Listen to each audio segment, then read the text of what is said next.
And it really is a big rev up there for the Port Adelaide players in their team meeting yesterday, Rui. That's probably as significant as you get for a home and away game from a coach. So clearly they've invested a lot as a football club into this, and just as a player, sometimes you can be so trapped in your own little bubble, you lose sight of what is actually occurring on the outside. So Kenny just making the players aware of that there. Yeah, the significance is really important. A fast start is critical here for Port Adelaide in the battle here against St Kilda. It really is set up to be a magnificent game of football. It's time now to head downstairs to Dwayne Russell for the international ceremony. Ladies and gentlemen, the Australian Football League, the St Kilda Football Club and the Port Adelaide Football Club would like to welcome you to Adelaide Arena, Jiangwan Stadium in Shanghai. Welcome. And please be upstanding for the Chinese and Australian national anthems. 女士们、先生们，我谨代表澳式橄榄球联盟、阿德莱德港力量队以及圣吉尔达圣徒队，欢迎大家来到上海江湾体育场，观赏这场具有历史性意义的澳式橄榄球比赛。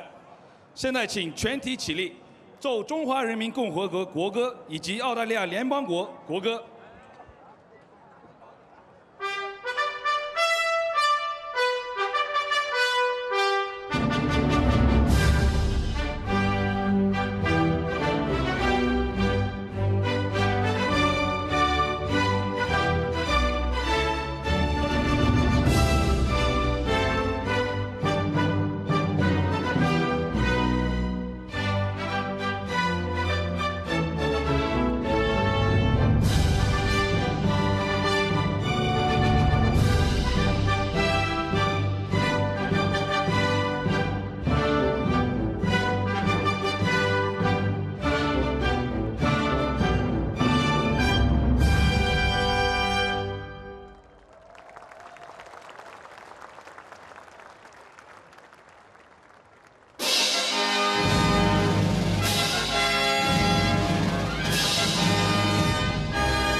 Well, the scene is set for an absolute beauty here at Shanghai, and Nick Rewalt, there's going to be some great matchups throughout this contest. Port Adelaide, I think, in the ruck with Paddy Ryder will be looking to take the advantage.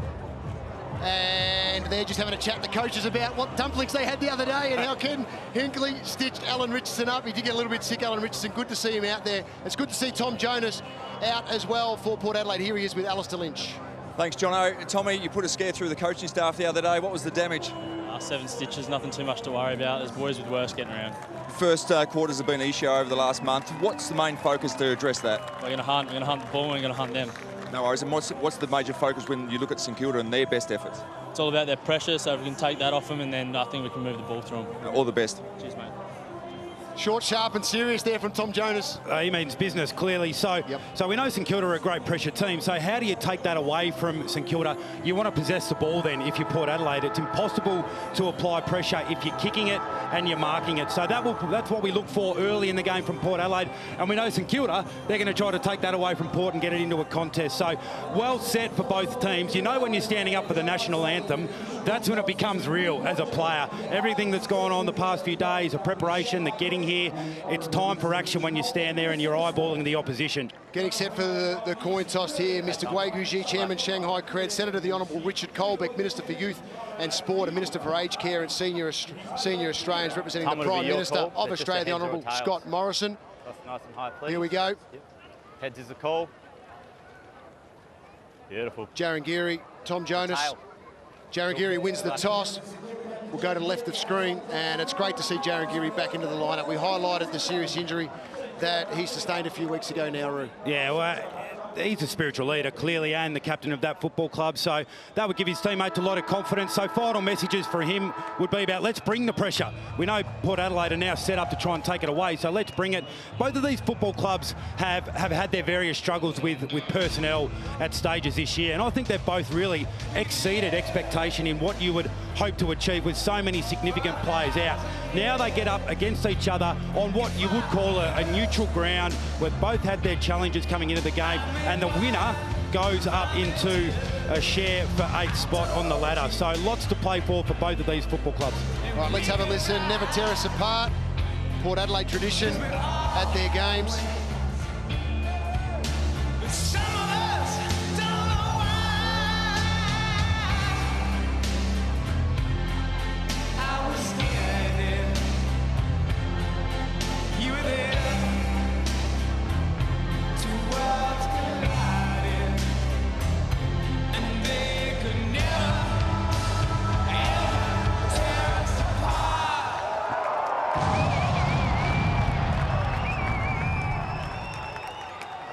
And what a spectacle it is here. Crowd still filing in. There are a few restricted view seats that won't be filled, so you'll see a couple of spare banks of seats because you can't see the goals at either end. But with all the seats that are sellable, sold, it's going to be 10,000 plus. And what about the weather we've got for this one as well? 30, 32 degrees out there. The opening bounce of Shanghai Showdown 3. The Saints here for the first time. Port Adelaide back for the third time. And quite a few thought it would never happen. And here we are again. Lycett in the ruck. Little toe poke off the deck. We've heard about all week. A couple of the Saints players have been a little crook, but they've got over those little problems they've had. Had a couple drop out. Nunes gets it back from Ross. Squeezes it to half forward. Kent had a piece of it. Couldn't quite get away with it. Lean it, caught. And we'll get a ball up. And just those changes you spoke about. We knew Akers went out of the team early in the week, so Caulfield like-for-like replacement. Marsh out for Dara Joyce. Lycett scrambles it away. Geary, as you mentioned, guys, good to see him back. Wilkie got there ahead of him, though. Wobbled it towards half forward. Burne-Jones mongrels it back towards the wing. Big Paddy Ryder trying to corral Gresham. Unsuccessful. Battle heads to half forward. Marshall backs back into traffic. And free kick to Amon. Unnecessary free kick then. Unnecessary free kick from St Kilda there. The outnumber in the contest had a chance to maintain possession. They've been good early getting the ball inside their forward 50. They like to retain it in that part of the ground. Alan Richardson brought his players out, the St Kilda players out. It's not part of the official warm-up, just to get a feel for how hot it is. Motlop blasts it wide towards Broadbent. Goes up, can't mark it. Boak will crumb it. Kick Port Adelaide inside 50. Heads to Howard. That works because Travis Boak's ability to push over to help equalise the contest. He worked over, he beat 3 St Kilda opponents to that position. The ball spilt from Broadbent and great delivery inside forward 50. 15 gone. And a lot of people think this is where Howard might end up playing the majority of his football. Charlie Dixon not far away from resuming in the sample. He bends it around Howard, and there's the opener of Shanghai Showdown 3.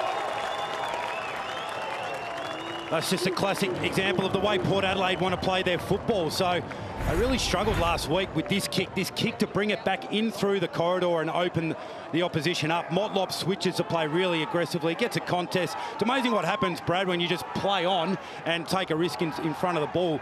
That's where Marsh was able to get out the back of Brown because you're so aggressive with your ball movement. Broadbent keeping the width in that passage of play allowed Motlop to execute that kick, and as I mentioned, Travis Boak was sensational in that passage of play to get over. I mentioned Charlie Dixon to come back. That's his spot, in essence, in a couple of weeks, perhaps, Brady, but also chance to resume in a couple of weeks, which would be great news as well. Lycett got mighty high, knocked it down to Boak, who was best on ground in this game last year, so he likes it here. Houston, Robbie Gray, Amon, Burne-Jones. It's as if everybody wants to get a touch of it. Out wide to Burton, back into the lineup this week. Marshall's going to have to change up the way that he's preparing for those centre bounces. Lycett in the first two has got right up over the top with a big jump. With a bit of possession football for Port Adelaide. Houston got it from Leanett. Put it into the congestion in the middle, but at least they're trying to play the corridor. Motlop, an early touch, but he almost gives it away to former Port Adelaide player Robbie Young, who's out there, their former Sanford star, who moved to North Adelaide to get drafted. Savage couldn't steal it. Westhoff picked his pocket, gave it to Boak. Robbie Gray, the look away. Leanett, well, he had a little chance. He got it away to Burne-Jones in the end, and Jonas just spanks it out of the area. Marshall lurking. Lycett stalked him. Sam Gray ran into a roadblock in battle. Still alive for Rosie. Again, found space where there was none. Houston back inside. Steele got there ahead of Boak. And now Parker relieves the pressure with a barrel. Got it to half forward. Cleary. Leanett, another touch. Heads out wide to Amon. Needs a good bounce here, and he kind of got a kind one. He could run onto it with the boundary as his friend. Horrible kick for him and perfect kick for Billings. He looks up. He's got Membry feeding back to the goal square. He missed him completely and gave it straight to Jonas. Well, already we can see St Kilda's pressure is really hot, so they just haven't been able to get their hands on the footy really once they've been able to turn it over. And this is where Port Adelaide will try and take that pressure away by maintaining possession. And we saw a good example of how Port Adelaide defend, and that's Cleary and Jonas hang back. They're the back defenders not allowed St Kilda to get through. Butters, little chip wide. Howard and Ryder look at each other. Howard's got it. He's got Rosie feeding into the pocket for him. Delightful. And Rosie took a half netball step thinking about it, but now he thinks better of it. Difference in ball use at the moment. You got Jack Billings a couple of minutes ago, missed Tim Membry forward to centre. And he blasted across the face, and that's a disaster. And that one there where Connor Rosie gets a beautiful hit up from Howard inside forward 50. The shot at goal misses. You'd be disappointed with that. Connor Rosie, he's had a fantastic year so far. Not sure about the wisdom of that kick. Well, you think open up the angle and then across the left foot. He's got that sort of class as a player. Out wide to the leap of Bruce. Can't mark it. Burne-Jones, Power Pepper, Jonas again. Geary put his body on the line as always, and the ball found him. Didn't find a teammate with it though. Butters out wide. Westhoff. Brown, battle. Little poke out wide from the boot of Sinclair. Just can't find an easy possession at the moment, the Saints, but you can see Port Adelaide's MO is really clear. They're going to try and bring the ball back through the corridor at every opportunity, which presents an opportunity then for the Saints to be really aggressive the way they defend and cause some turnovers in that part of the ground. Back into play. Burne-Jones, good attack from he and Steele. Houston, he picked their pocket, gave it to Westhoff. He heads toward full forward. Lycett resting there, half held but not fully held. Might still pounce, at least pounces on Wilkie for the tackle. Half held's generally enough. One of the all-time great, well, a few of the all-time great forwards. I was going to include you as a backman, Lynchy, but three of the all-time great forwards for half of Alistair Lynch's career, of course. Brad Johnson, Nick Riewoldt, Alistair Lynch. Three of the all-time greats with us here in China this afternoon. Out wide, a little bouncing ball eludes a few.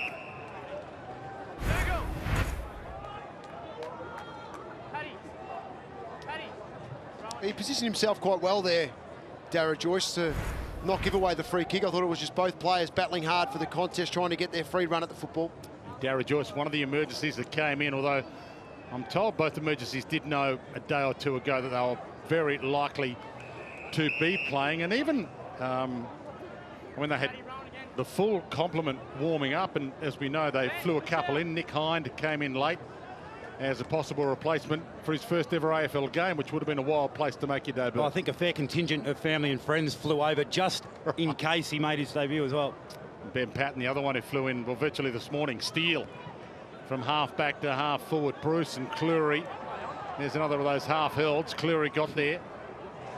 Membry gets a chance, pounced on it, gave it to Kent. He pokes it to Parker. One grab, not the third. Still a chance though. Bounced up like a rubber ball. And he misses. Probably like his time again there, Matty Parker. He had the opportunity to hold it first of all, and then players in a front and square position. First trip overseas for Matty Parker, playing a game of footy in China. Saw him in the hotel pool. He's got some ink. Long kick towards the wing. Howard gets up. Great grab. Started well, Howard. He's got a great set of hands. Connor Rosie up early. Oh, and not an unrealistic leap, but he's landed hard on what is a perfect deck. Should give the SCG their number here. This is an arena to behold, to play on. Sinclair wide. Long. You guys had a walk out on it. This is perfect. absolutely sensational. This is an important little period for St Kilda here, just to be able to get their hands on the footy. Only one mark up until this point. Membry, Sinclair, Steele, who's had a fair bit of it and ran into a dead-end street. Still a chance. Port Adelaide steal it wide to Sam Gray. Has he kept it alive, though? Dunstan gets there, but it's on the full. That forward handball for St Kilda is important. They've just got to hit that target. Hit the target, they get the overlap, and they're getting a decent inside 50. Missed the target. Port Adelaide's frontal pressure comes up, and it just stops them in their tracks. Now, it could come to the open side here. Joyce looks up. He's got Wilkie. Nice delivery. He's got Gresham for the short.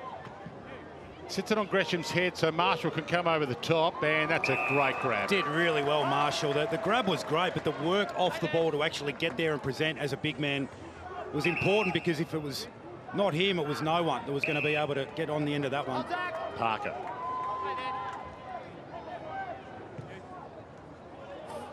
Tight ropes the boundary nicely.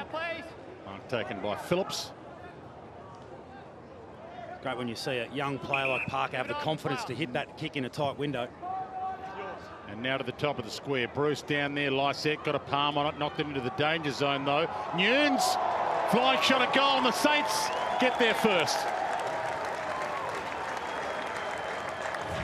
Well, deep ball into a contest. Port Adelaide did spoil it back into the corridor, which opened things up for the Saints to pounce. Bruce was able to keep his feet in this contest as well. You just watch Lysette, number 29 for Port Adelaide, come back in. The spoil goes back into the middle with his mistimed jump, and then Nunes was able to capitalise with a good ground ball win. Actually, Bruce with the little toe poke after competing in the air that just allows it to spill out to Nunes. Good pick up, Rube. Important finish.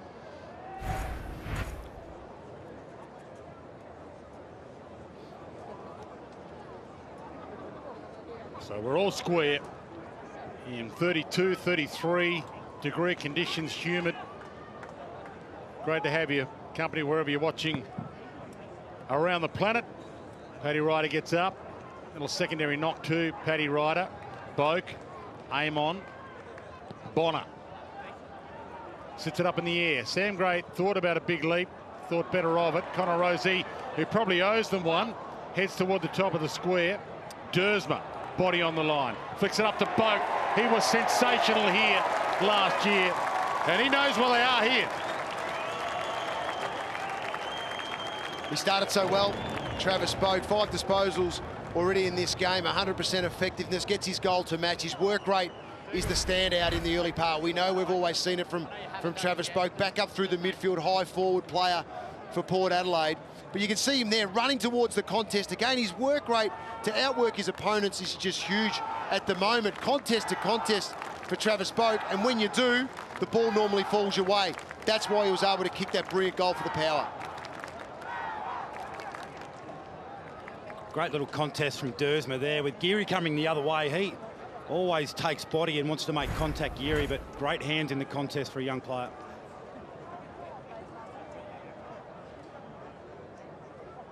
Ryder into the ruck. Almost caught Marshall around the shoulder. Marshall gets the clearance anyway. And the quick ball forward to Billings, who was one of those who was a little ill a couple of days ago, but things have settled down. And even there was a problem pre-game with Shane Savage that wasn't 100%. He did a fitness test out on the ground earlier. Hunter Clark was part of the warm-up, just in case he had to come in late. And this, for the instant reply, straight over the goal umpire's hat. We might have a Shanghai shootout. Oh, that'd be nice, Dwayne, and that was a great set shot there from Jack Billings in his approach to it. Yeah, there was just a breakdown from Port Adelaide with Cleary and Houston, so they go for the handover on Jack Billings, and neither of them really just take responsibility for him in the end. He's such a dangerous player. You don't want to give him time and space like this. He was able to just take the uncontested mark in the end, lack of communication. Through the middle, though, the centre clearance is what set that up for the Saints with Rowan Marshall.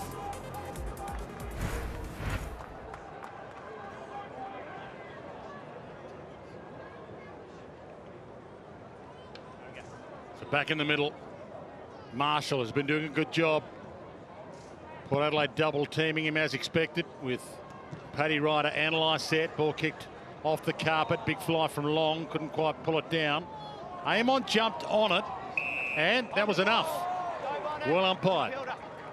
Long's free. Having a good patch here, St Kilda. And a good St Kilda contingent in the crowd as well. Pulls it short in the end, and well read by Dersma. Just a shank, I think, that one. Tried to give him the benefit of the doubt that he might have elected to, but it was horrible. Battle under it, got a hand on it. Connor Rosie at the back, he needs a bounce and he's away. Hands it to Boak. He's got Sam Gray over the top, sits it on him a little. Two Saints players get back. Motlop tries to tow it off the deck and go. Butters! We've got another one. We do have a shootout.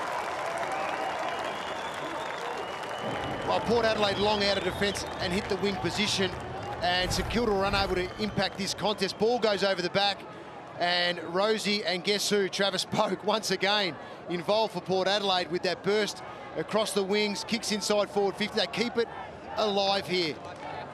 And then Butters with a good left foot goal, capitalising on just working towards the contest, keeping their feet, staying alive.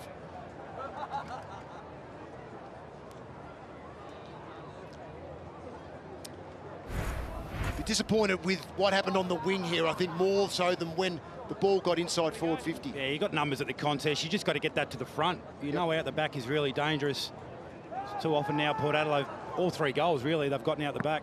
Richo, another who was a little off colour for a couple of days, but it's been okay to get here. Boat caught, wrapped up, gone by Steele. It's about the best tackler in the comp, Jack Steele. By name, of course. The Rio Tinto crew here as well. I've been enjoying being part of it this year. Long kick towards Lysette, who gets up. Takes a good grab. Yeah, too often now for St Kilda, they've been marked in forward 50, so they've got to just get that ball to ground and give themselves an opportunity. Bruce just off the bench, so fresh on. Came off the interchange. Chips it wide to Caulfield, one of those emergencies who came in. First game of the year for Nick Caulfield, the 19-year-old, so a big moment for him as well. Played some good footy last year, but Lysette floats in and marks his kick here. They're pushing big numbers back, Port Adelaide, playing on the back shoulder, so they've got the extra back now. They'll look to run it out. So Burton launches it. Howard got up there and got a hand on it. Bruce crumbed it and threw it to the back. That's ball. Again, St Kilda outmarked in their forward 50. Spear pass, looking for Power Pepper, who pushed Geary in the back a little. Geary looks around at the umpire and says, how about it? And Rui, you touched on it. St Kilda aren't holding a defender deep, so they are getting caught and they're very vulnerable out the back. So that's why Port Adelaide looking to move the ball quickly, and then they've got some free targets inside 50. Lysette tries to flick to the back to Robbie Gray. Didn't quite work for him. Ugly bounce for Kent. Cleary, he got an ugly one as well. Leonard landed in his lap and he was caught quickly. Port Adelaide coming off a 31-point loss to Hawthorn last week.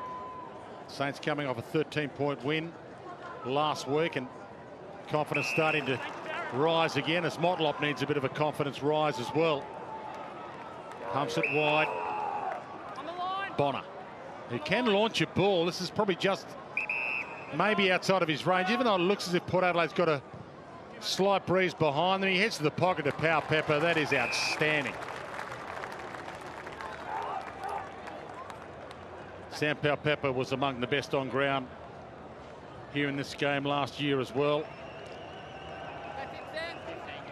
Takes his time.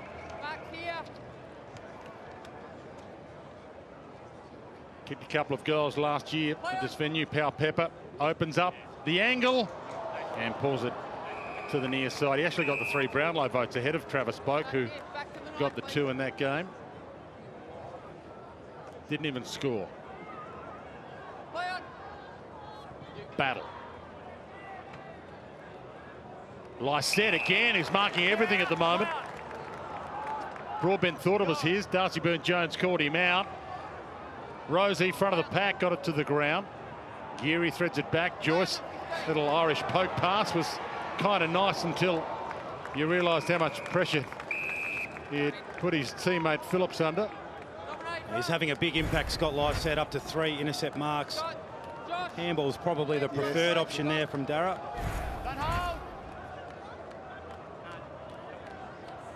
Lysette got a full palm on it as well. Phillips bumped off the kick. Outstanding tackle by Boak on Battle. Dunstan tried to thread it out. Danger zone for Motlop. Couldn't do something with it. Flicked out to Boak. Almost a throw. Bonner. He bends it around. Got plenty of shoe on it.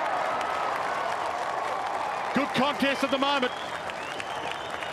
Well, they're all getting around Motlop and Boak here, the Port Adelaide players, the way they kept the ball alive inside 50 with their desperation, with the tackles, with clean below their feet as well, which set this up for Port Adelaide. The ball's bobbling around. Farrell there with a clean take. Motlop as well. And that handball to release there by Travis Boak set this up for Bonner. There's too much time and space in the middle of the ground here. We saw Amon, we saw Bonner just lurking. St Kilda players just a few steps off.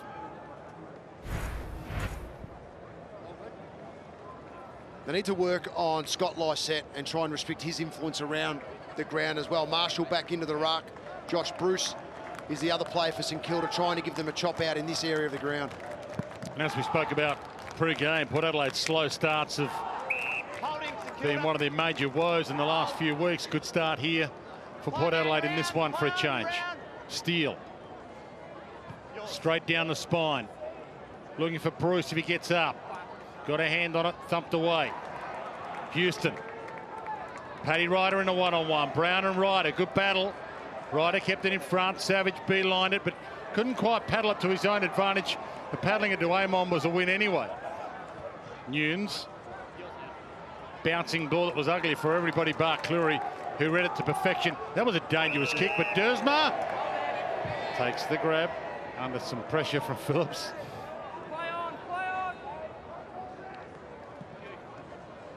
Heads for the Howard Wilkie one-on-one. And Wilkie, he has been an outstanding mature age pickup for the Saints this year. Great find, Dwayne. 23-year-old premiership player from North Adelaide in the Sandful. And he's been rock solid. Sits it up again for Bruce. Again, the fist come, but to Gresham in the pocket. And that'll work. Parker's marked that on the boundary and it just travelled the required 15. Well, if you had looked inside quickly, Jack Nunes was standing inside forward 50 in the corridor all by himself, but he's taken this on board here. Parker, he's got some tricks.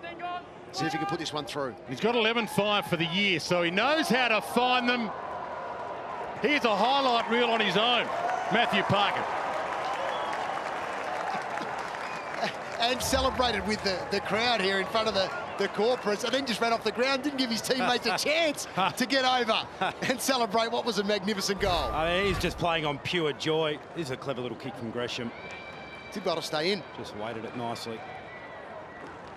Watch this, turns around.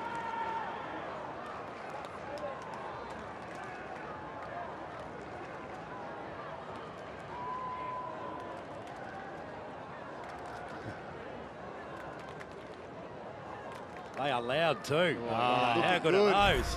Looking they are fresh. rippers. More, please. Oh, they're mint. Absolutely. And round 11, part of Sir Doug Nicholls' Indigenous round. Another superb goal from Matthew Parker. Back in the middle. The shootout continues. Touch play on the call. Amon against the grain, got it back from Butters and he buffeted it out of it by Nunes. Savage handball smothered. And now the pressure comes from Port Adelaide. Rosie jumps in, knocks it out. Farrell tried to get it out to Modlop. He wanted to back out of trouble, but couldn't quite take the ball with him. Good, hard contest. Farrell back in there. And the umpire will sort it out. I'm enjoying the desperation of Farrell, of Butters, and of Rosie. I know we've seen it a little bit so far this season with the young players coming in to Port Adelaide's lineup, but it's that little hand in there just to spill the ball, keep it alive, give themselves another chance to attack the contest. Pau Pepper looked up, didn't know what he wanted to do with it. He didn't have a left to go for goal with it. Brown almost threw it to Nunes. Joyce got plenty on the kick, but Jonas read it to perfection. I mentioned players coming back for Port Adelaide and the selection pressure on guys like Farrell. Well, Ollie Wine's another who's a week or two away as well. Both these teams have a bye next week for the record. Dersma pushed on the kick, rolls it to the pocket and content to see it out. That's brilliant pressure from Robbie Young. Pretty steamy down there, Lynchy. Very steamy, early 30s temperature, very, very humid, so it's a tight, fast pressure game, so the boys will be struggling down there. I've got the umbrella up, trying to stay out of the sun. Might have to check our temperature gauge. It says 27, let's you. I'm with you on the 33. Modlop. Good kick, top of the square. Westhoff down there, Lysette down there. Connor Rosie down there.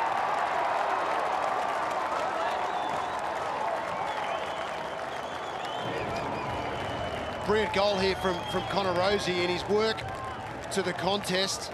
And that's Port Adelaide's #1 go-to today, the way they're out working on high balls going inside 50 towards the contest. His direct opponent, Wilkie, goes to it, can't affect, he stays at the ground. Smart play here, it's a big pack anyway, the ball's going to spill, and it spills his way. He read it really well, didn't he? Just smart.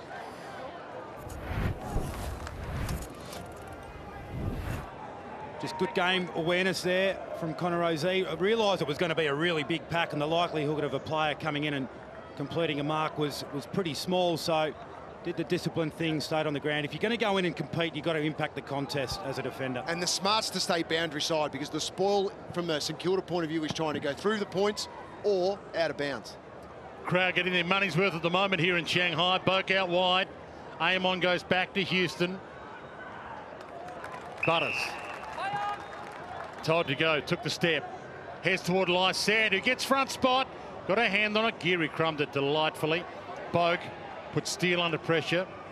Wilkie, dainty little kick to Caulfield.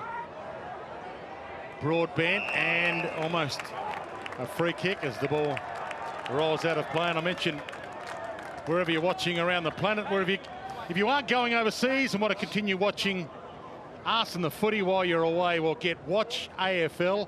It's the official international streaming service for the AFL. Watch AFL. You can stream every match of the AFL live and on demand from outside Australia on your favourite compatible device. So make sure you do that if you're heading overseas.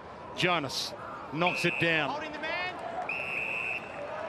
And we were all on the Watch AFL app yesterday watching the footy here in Shanghai. Great games yesterday, Dwayne. Absolutely. Hopefully we get another close finish in this one. That's a long kick, square. Westhoff, not the second grab. Membry nearly crumbed it. Sinclair bends it too far. Sinclair had to come from behind the contest. It was actually pretty good work from himself to get himself in the position to get that shot at goal. But the difference at both ends, again, you'd love the smalls for St Kilda to be hitting the front of that contest. Get your bigs to bring it to ground. That's exactly what they did on that occasion, but they didn't have the representation to get that clean shot at goal. Lean it straight down the middle. Butters jumps to the front. Tackle on Ross, gave to Dunstan. Jonas. Beautiful grab. Outmarked again. So this is a bit of a concern at the moment for the Saints. They're getting enough opportunities to go inside 50, but just not able to get the ball to ground. Lean it with one hand, but he mopped up his mess, but kicked it in Marshall's direction. And he outmarks Paddy Ryder, who's been out of form a little the last couple of weeks, Paddy. On the angle. Hasn't quite hit that superstar form that we know he can hit. Ball to the pocket. Cleary got there from 4 deep, couldn't spank it out. Lean it from Jonas. Lysette stands under it. Paddy Ryder got there late to try and crush it away. Joyce. And that floats a little wide. Lean it. He kept it alive. Broadbent to Long. This might work for the Saints. Outside of the boot from Kent to Phillips. That was a great kick. He meant it. Dean Kent, definitely. He changed his kick in motion as he saw his teammate in Phillips in the corridor. They kept it alive well, then St Kilda tapped by Long to allow Dean Kent to execute what was a magnificent kick. You ask, how did he end up in so much space? Well, the Port Adelaide defenders, they were assuming it was going to go to the top of the square, so there's not much you can do about that sort of elite decision-making from Dean Kent. And he misses to the near side. That's a huge let-off with 2 minutes left in the quarter for Port Adelaide. Nick, you mentioned it before. I think St Kilda have to think their way into their forward 50 much better because the Port Adelaide defenders are sagging back, protecting the goal face. I think they've got to go the 30, 35 metre pass rather than just bomb it to where Cleary and Jonas are all set up. Phillips made Burton earn that free. Yeah, they've been able to intercept the ball really well so far. 7 intercept marks in this first quarter. That's a big number. Didn't quite get the shepherd that he was after. They went on the same page there, Burton and Broadbent. They look at each other and look away in disgust, almost at each other. Well, Broadbent went to the wrong side. He Burton's a right footer, so you're trying to launch right foot down the line, not get onto that that left. And they messed that up completely. They haven't played a lot of footy together, obviously, and that didn't work. And St Kilda could capitalise here. Membry, too slick for Ross, got it to Nunes. Phillips to the square. Some knuckles on it from Cleary, and that's an outstanding. Just bounce off the knuckles through for a behind, so didn't want to get a full fist on it. This is very much a labour-intensive forward 50 set up for St Kilda. They're just relying on getting the ball to ground, then ground ball goals at the moment. Paddy Ryder got there late, couldn't get the run up that he was after. West off. Caught and on the fall. So Geary back from that horrific cork thigh that bled, was cut open. I'd like to describe it to you a little more, but there might be a few enjoying a meal at the moment. It was horrible to look at, and it's good to see him back. Now, push off the ball hasn't been turned over, so it's still going to be a shot at goal for Membry. That was a great grab too, and what has become his trademark, Tim Membry, he's a 2-foot jumper, so almost positions himself directly underneath the ball and then just launches with both feet. He's got an extraordinary vertical leap. You know, he's a great finisher. Lycett on the mark. Membry opens up the angle, skips in, gets the play on call, heads to the top of the square. Really, in the end, Paddy Ryder got there for the fist. Am I giving him too much praise there? Should he have had a shot, or did he actually kick that to the top of the square? I reckon he was having a shot. Yeah, definitely. Definitely having a shot from where I was sitting. Yeah, with 20 goals, 8 to his name this year, Tim Membry, you've got a right to have a shot from anywhere. 24 seconds left, back into play. Marshall got it off. Long almost got caught high. Broadbent gets it off the deck, but it'll be coming back.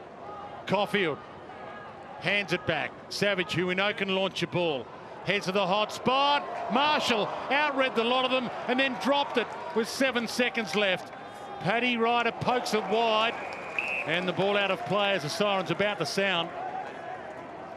I think by taking it on the chest, he almost increased the degree of difficulty. He probably would have been a bit better off just getting the hands up.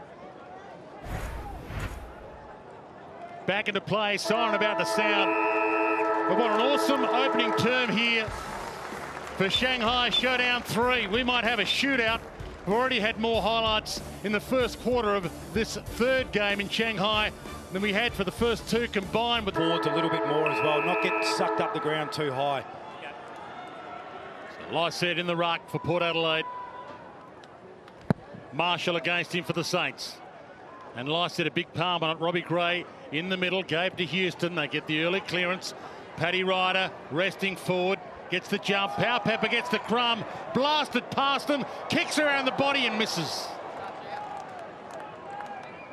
Well, that was a great start for Sam Powell-Pepper. The way that he just burst onto that, hit that front square with speed, it fell his way. So dynamic. He came 49 for Sam Powell-Pepper, so a little milestone for him next week, still young of age. He would have loved the goal too, Dwayne, because if you do that 10 times a game, it comes off once, and that was his opportunity. Absolutely. And the tie up, we'll get a ball up. He's kicked 8-12 this season, though, Sam Powell-Pepper, so he has been a little inaccurate. Lycett and Marshall. Lycett kind of pushed Marshall out of that battle. Dunstan caught a little high, but he dropped into it according to the umpire, so no free. Bonner spanks it to the pocket. It rolls away from Rosie and Wilkie. Robbie Gray, 4 disposals for Port Adelaide. He loves this situation of a stoppage inside forward 50s. Direct opponent is Luke Dunstan in this game. And Marshall front spot, Lycett down. Phillips tried to scramble it away.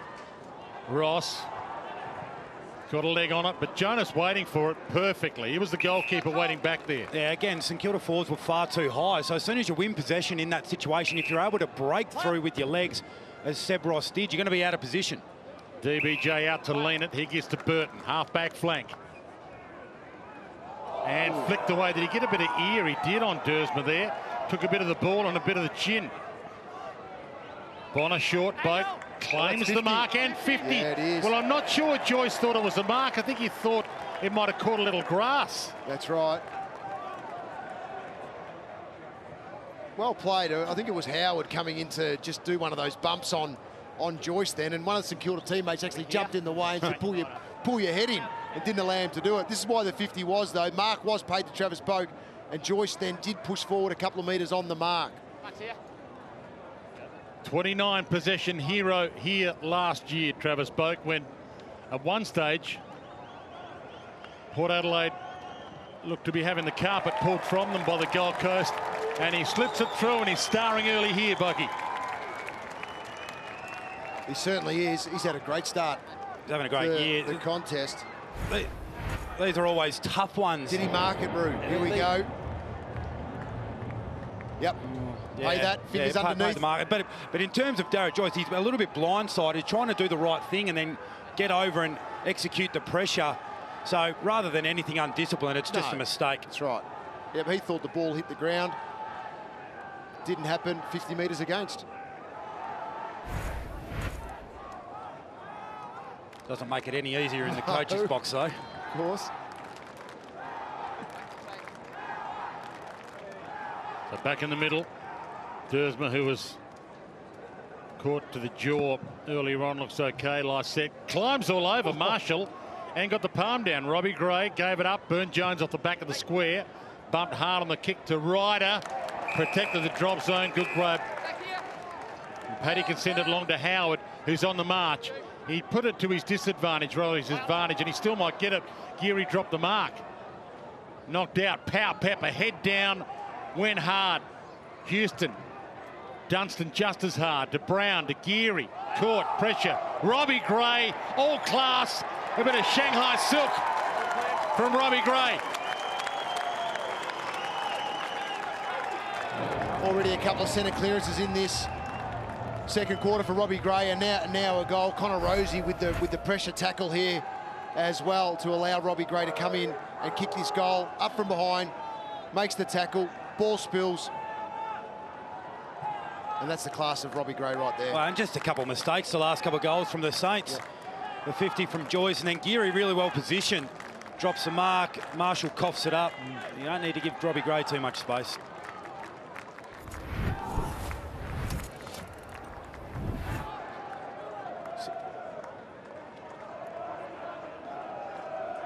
Saints bringing the changes in this 30-degree heat. No, they've had a few players drop out, a couple of players drop out due to being ill. And a couple of players maybe playing have been a little ill as well. We'll see if that gets them towards the end of this game. Gresham gets the clearance. Long up high, and he's within range. Needs to think his way through it. Didn't. Westhoff knocks it down. Sam Gray, Darcy Byrne-Jones lean it. Robbie Gray. Stolen back by Ross. And hit a good spot with his kick. Under it, Membry, Lycett, dropped it. Bruce, pocket, pounces, missed. It's a missed opportunity A little bit of adrenaline pumping after Ben Long took that mark. I'm not sure Jack Newnes up against Justin Westhoff. He's probably got about a foot height advantage is the best option going inside 50. Their tall coverage at the moment is very good, Port Adelaide. Lysette back there free. Westhoff, as you mentioned, as well. Paddy Ryder got up, but Brown knocked it down. Straight to Houston, though. Gave it to Howard. Caught by Battle, but got a kick away to half forward. Rosie in a good one-on-one with Wilkie. And now the cavalry arrives. Rosie still almost good enough. Joyce wrapped up. Didn't have Pryor pull up. Already 4 tackles for Connor Rosie in the forward half of the ground for Port Adelaide.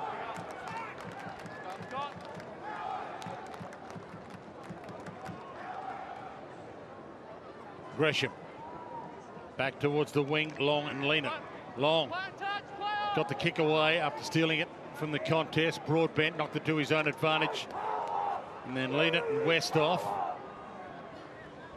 Motlop stands under it. Rosie floats in, delightful. And the handoff just as good to Sam Gray, who sees it picked off by Phillips. Danger averted. Caulfield. Membry. Jonas jumped all over him. Knocked it down to either the boundary or Amon. Take your pick. Amon kept it alive. Got some protection. Sam Gray back to Amon. They've created the spare. Gets it back from Farrell. Howard, bang! Taken out of play.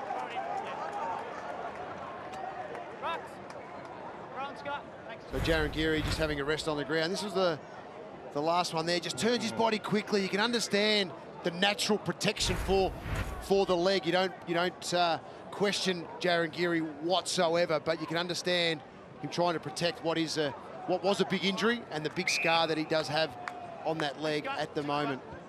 Well, his cork thigh was that bad that if they didn't fix it, if they didn't open it up, that's the size of it there, Dwayne. He could have lost his leg. That's right.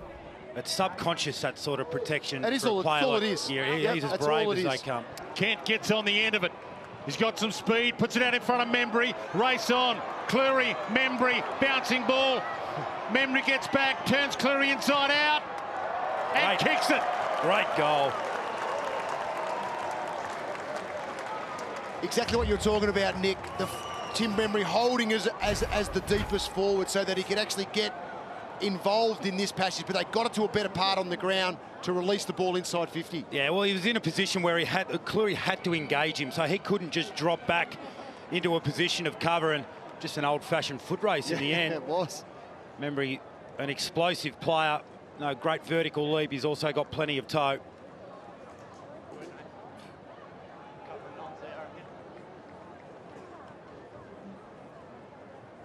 Old-fashioned one-on-one contest as well. Inside 50. Saints holding strong here.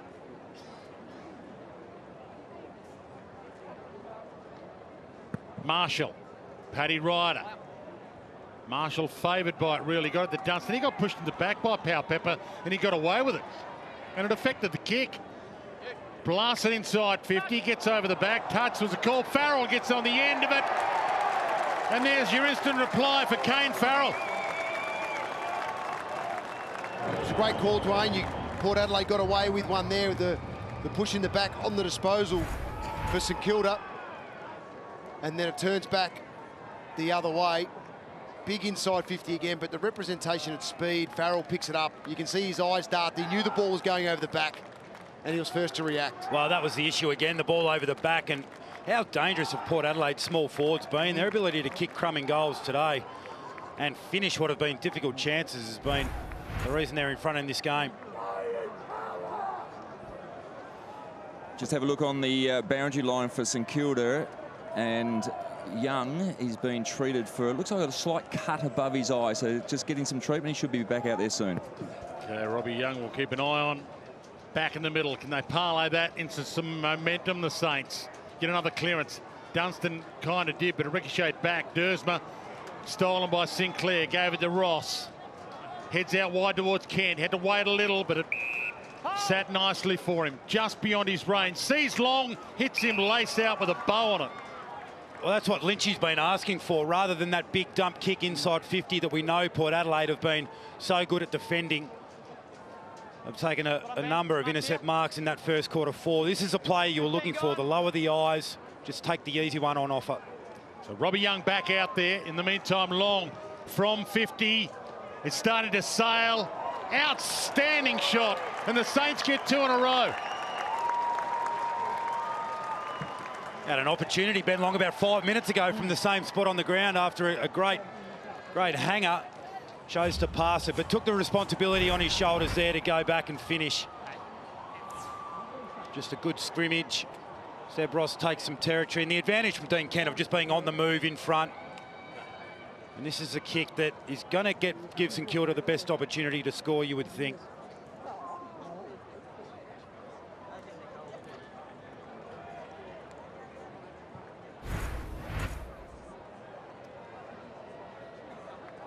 Water Carrier's given a little bit more time to get out there and get back today. Fair enough. Beautiful. As long as they're retreating on their way off when the umpire is about to bounce the ball. There's the score sources there. Port Adelaide from stoppage 4-1. St Kilda 3 goals 3. So both sides scoring from stoppage. Pretty even contest. Yep. Saints turning up the heat on Port Adelaide in this 30-degree afternoon in Shanghai. Sinclair gets it back. Marshall pops it wide for the run. Aggression got there, collected. Kick smothered though. Great bit of work from Burton. Rolls it back. Brown just off the bench for the Saints, so he's fresh enough. What about the flick back from Farrell? Didn't quite work for him, and Geary helps it out of play. And he'll be probably buoyed by that last contest where his leg was able to cope with it, perhaps. Definitely. He probably needed a contest like that just to get past the mental barrier. Ryder. Beautiful flick back. No one ready for it apart from Parker. Wrapped up by Boak. That was a throw in the end. Powell Pepper. Touched as a call. Mark won't count. Howard got there late. Ball knocked down to Butters. Couldn't get away with it. Geary again through that traffic to Wilkie, to Brown. Flicks it. Sinclair. Motlop tried to get it and go. Westhoff stole their lollies and kicked the goal.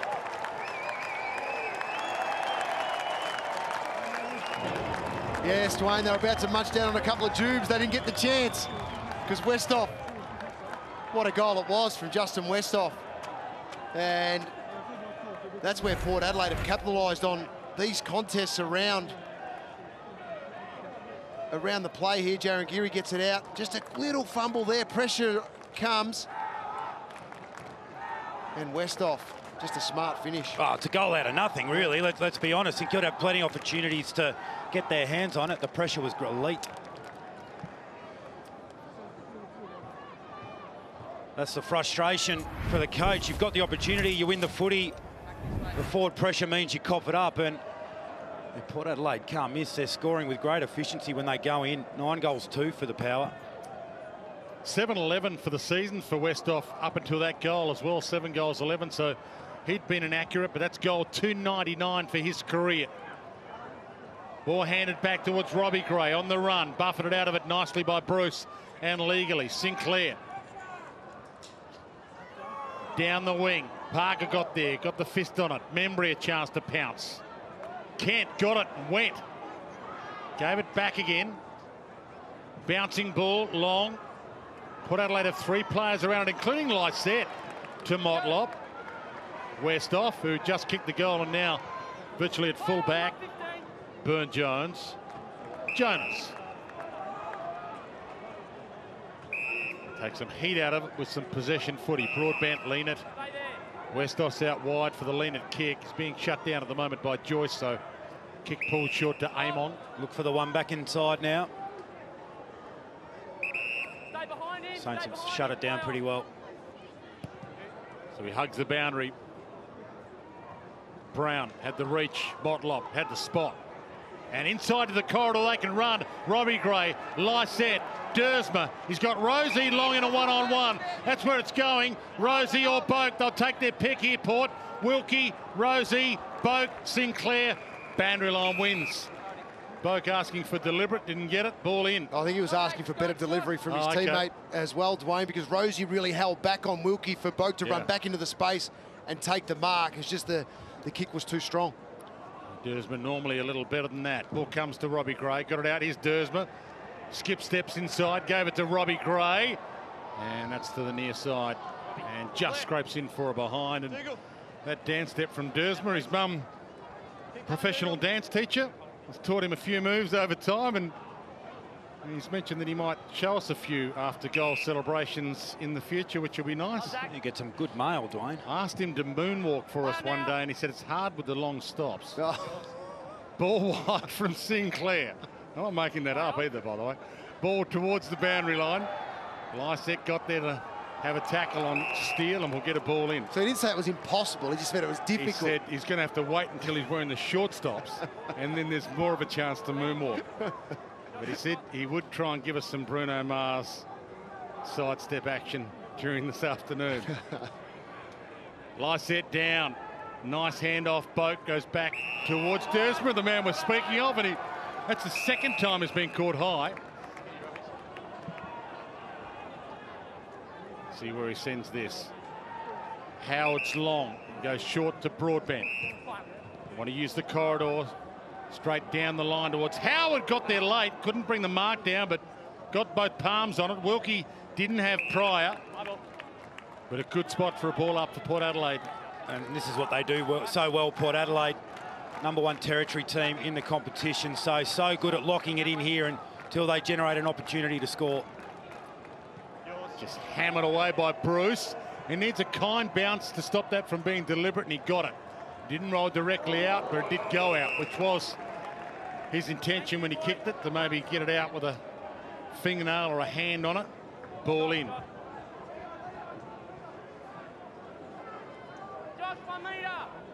As the guy spoke off pre-game, the Saints win this. They're just percentage outside the 8. They're equal win-loss with 8 spot. Port Adelaide win it.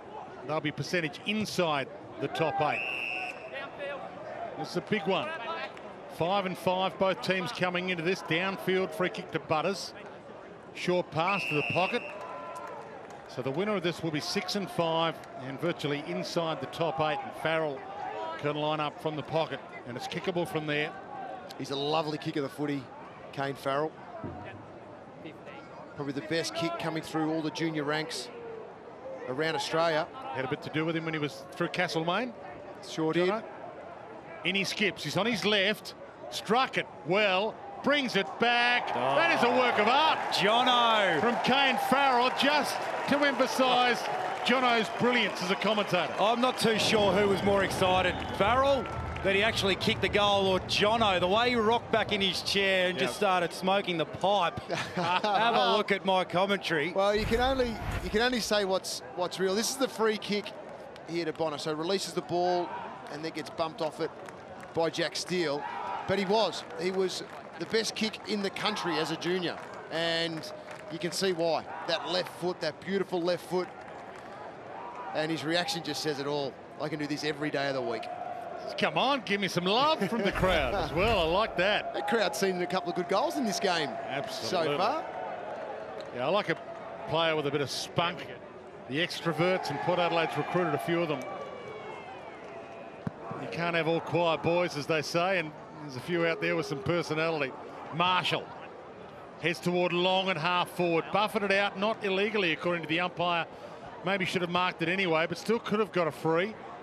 Sinclair back out. Bruce got it up just in time to Gresham. Top of the square. Phillips, well, he protected Kent in the end, and it worked well.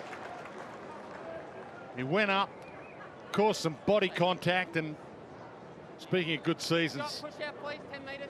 Dan Kent having exactly that in his first season at the Saints. Here. Just behind Scott, please. And this to settle it all down. Port Adelaide's got a couple in a row. In he skips, and he's pulled it. Yeah, it's a bit deflating, isn't it, from a St Kilda point of view, to get the ball into a great position, take a mark in a dangerous spot inside forward 50. Got to capitalise, stay in touch. Now 5 goals 6 to 10 goals 3. So the efficiency, Port Adelaide 10 goals from just 25 entries. Well, they've been worse than 50-50 for a long time, the Saints, for years now. For the last couple of seasons, they've been horrific in front of goal. Dara Joyce to the pocket. Broadbent couldn't quite complete the deal, but Still got it out of play, which was the default. Josh. Scott. Trying to work out who the ruckmen are here. As the two old mates go head to head. Alan Richardson, former assistant coach at Port Adelaide under Ken Hinkley. Tackle laid by Burton. Of course, did coach that one game. He did, in Tassie. Yep. Importantly for St Kilda, they've been able to take away Port Adelaide's intercept mark, so being a bit more deliberate with their ball use, just need to capitalise. Gresham, that looks good off the boot. Not good enough, though. That was pretty similar to that kick he had against the Gold Coast last year to finish the game. That one was probably a little bit more important in terms of the pressure that it was able to release on the team. Just got a sider now for whatever happens in this game late. He knows where they are. They'll be coming to this end in the last quarter. Early leap Marshall, he was cannoned into as he attempted to mark it, no free. Geary, bang! Caught from behind. Caught by Sam Gray, who stalked him, crept up behind him like a church mouse and got him. Port Adelaide with Motlop on the overlap. He looks up. He's got a raffle on, and he could have pulled out anyone's ticket, but Sam Gray, the man, is rewarded.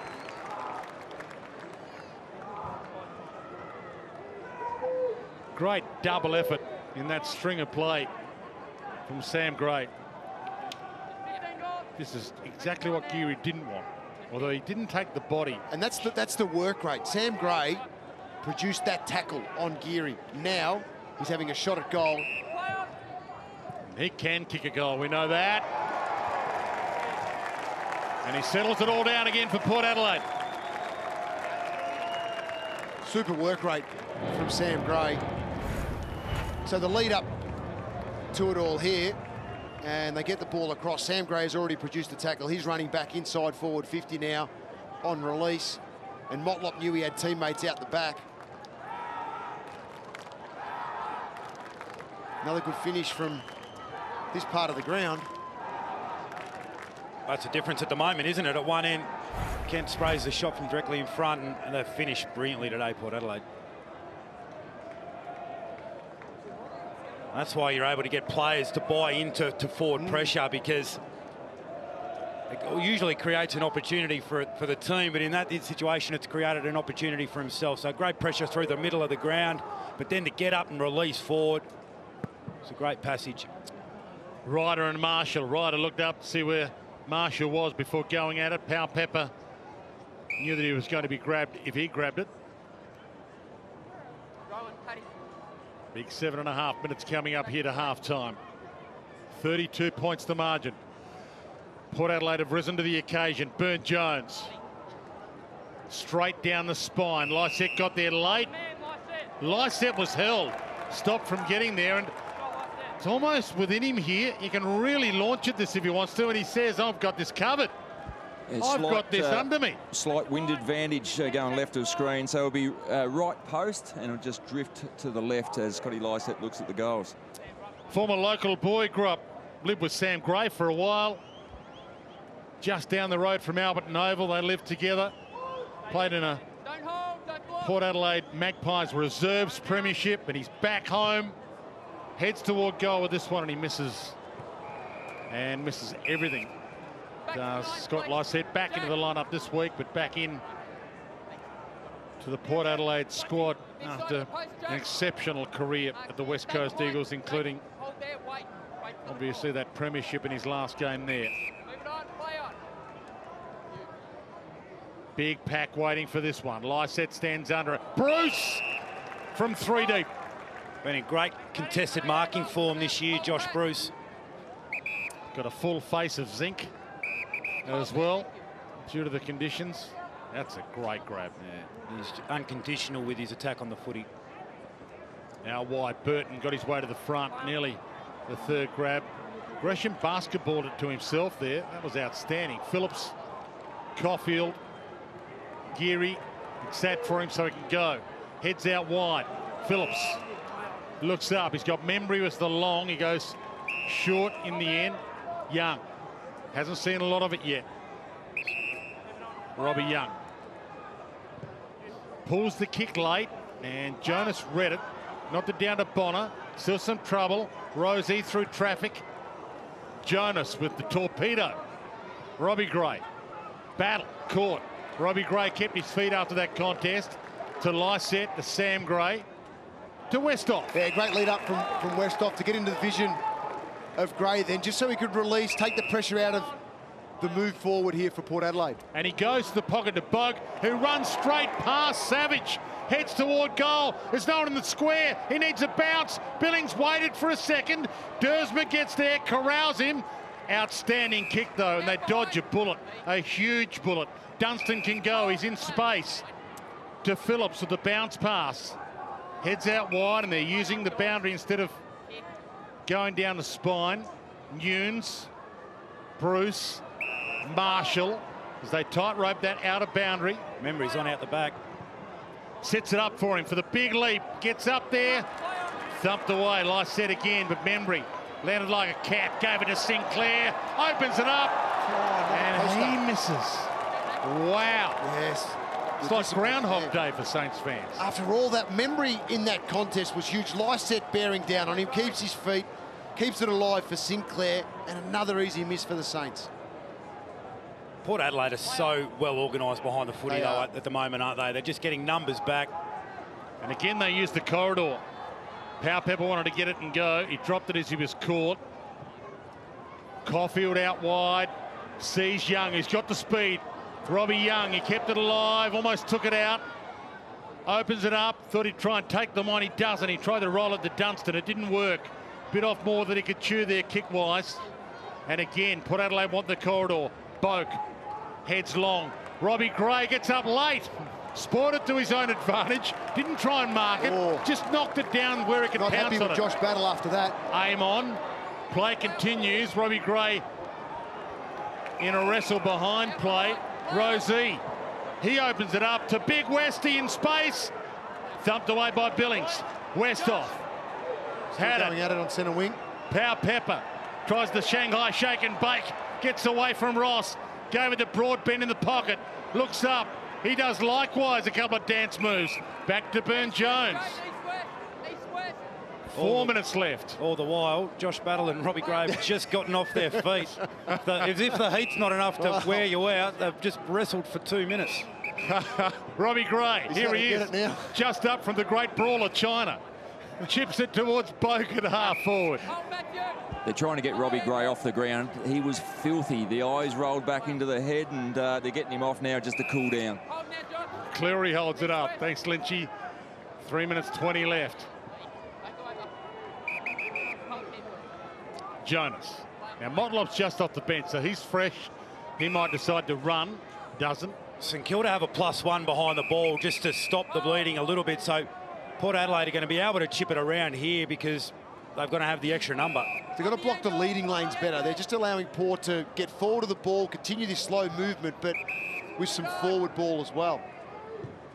So Amon sits it up. Paddy Ryder front of the pack. Ball spoiled away from him. Motlop. He thought it was going to sit for a second.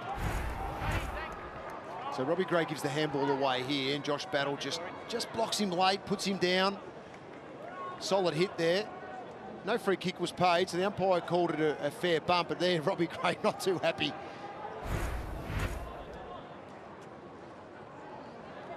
Beautiful palm down to Boak, to Amon, to Rosie, to Butters. Bonner. She's got plenty of shoe on that. That sails. That's out of here.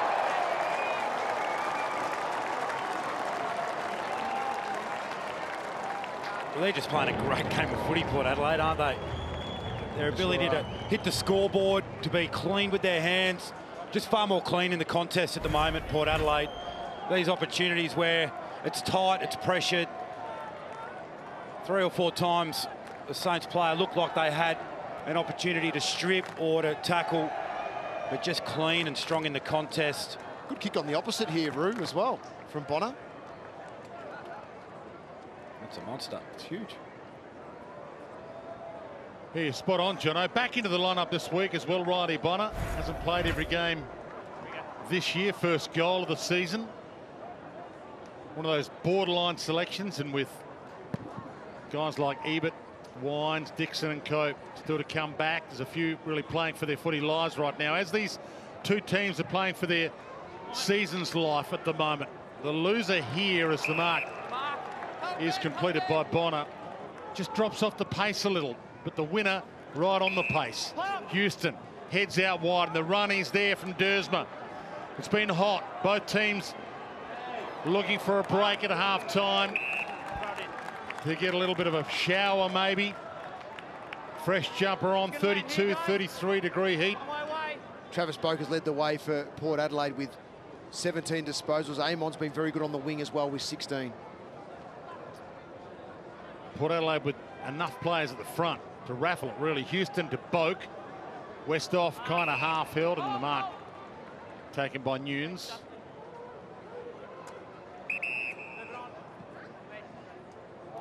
Savage knocked away by Dersma. Rosie kind of played for the free. Ross caught, dispossessed. Billings feeds it out. Wilkie, Butters. He got a boot on it, but it's wide. 1:28 from half-time, and the Saints trail by 37. It's worth noting there, we know Shane Savage dropped that mark, very hot conditions, but Shane was one of those players that's been very ill over the last couple of days. Still got the hands on his head, absolutely exhausted. Thanks, Lynchy. Burne-Jones tries to find a teammate to feed it to. Jonas will do. Hits a good spot with the kick, but it runs away to the pocket. Lysette can't get there. It's just been really a complete domination in this quarter. Port Adelaide, 18 inside 50s for 7 goals too. So just need to hang on now for this last minute and a bit, the Saints. Holding each other, the ruckman there. Umpire lets it roll. Lysette, did he have a chance? Ball up. Expect the Smalls here to get pretty proactive. Motlop. See Sam Gray backing out. Yeah, none of them hitting it at pace, though, because they're a little spent. Dunstan, well, he dropped into it. High tackle. Normally you'd advise someone to try the duck ball in China, but he gets away with it as well. And the other thing worth noting, St Kilda are pushing the extra man at the contest. Might be trouble here on the exit. We'll come back to Billings, battle. 37 seconds and counting. Just take some seconds off the clock here. Floats it wide on Bruce. Cleary got there from 4 deep. Broadbent. Holding the man, Port Adelaide. Port free. They play onto advantage. Model up to the middle to Amon. Seconds tick down. 15 left. He needs a target inside 50. He heads to the man of the moment, Lysette, who tried the big climb but didn't quite work for him. And that was another case in point. St Kilda are pushing big numbers of the contest, but Port Adelaide are holding their width. They're plus 55 in uncontested balls, so they're hurting St Kilda on the spread. Seconds tick. Saints just want to eat the last couple off with a thump to the boundary. Boat gets it as the seconds roll away. Lena puts it up. Mark will not count. Goal would have. So that's why it had to be marked on the line. Had that continued to float and bounce through, that would have counted. Half-time. Shanghai Showdown 3. Adelaide Arena, Jiangwan Stadium in China. What a brilliant initiative from Port Adelaide and the AFL. St Kilda have jumped on board for 2019, and it's been highlights aplenty in the opening half. Second half, not been a sight to behold, the skill level of Port Adelaide. This stadium, by the way, built in 1930 or the 1930s. It was a parade stadium, a track and field venue. It hasn't been used for decades, and the AFL and Mr. Gui have got together to buy grass from overseas for one of the #1 grass suppliers in the world, and this is a 12-month of the year preparation process to get this deck and this venue up to where it is right now, and it is just a beautiful venue to be at the moment, especially in the bright sunshine and 30-degree heat. No wind, conditions perfect, no smog, blue sky above, and hasn't been all blue sky in the opening half for the Saints, but maybe they can start well here. Sinclair to Long, heads to the pocket with a spear pass through Kent's hands. That could have been the golden start. That centre bounce was good from Marshall as well. The first one of the second half. Lysette and Ryder had jumped all over him in the first half of football, got right over the top. He took the jump away. He jumped himself early. and had an impact getting it down to his direct teammates. He's not a huge hit-out numbers guy, Rowan Marshall, but his work around the ground has been fantastic this year. Yep. Amon put his body on the line. Little toe off the deck, almost to Farrell.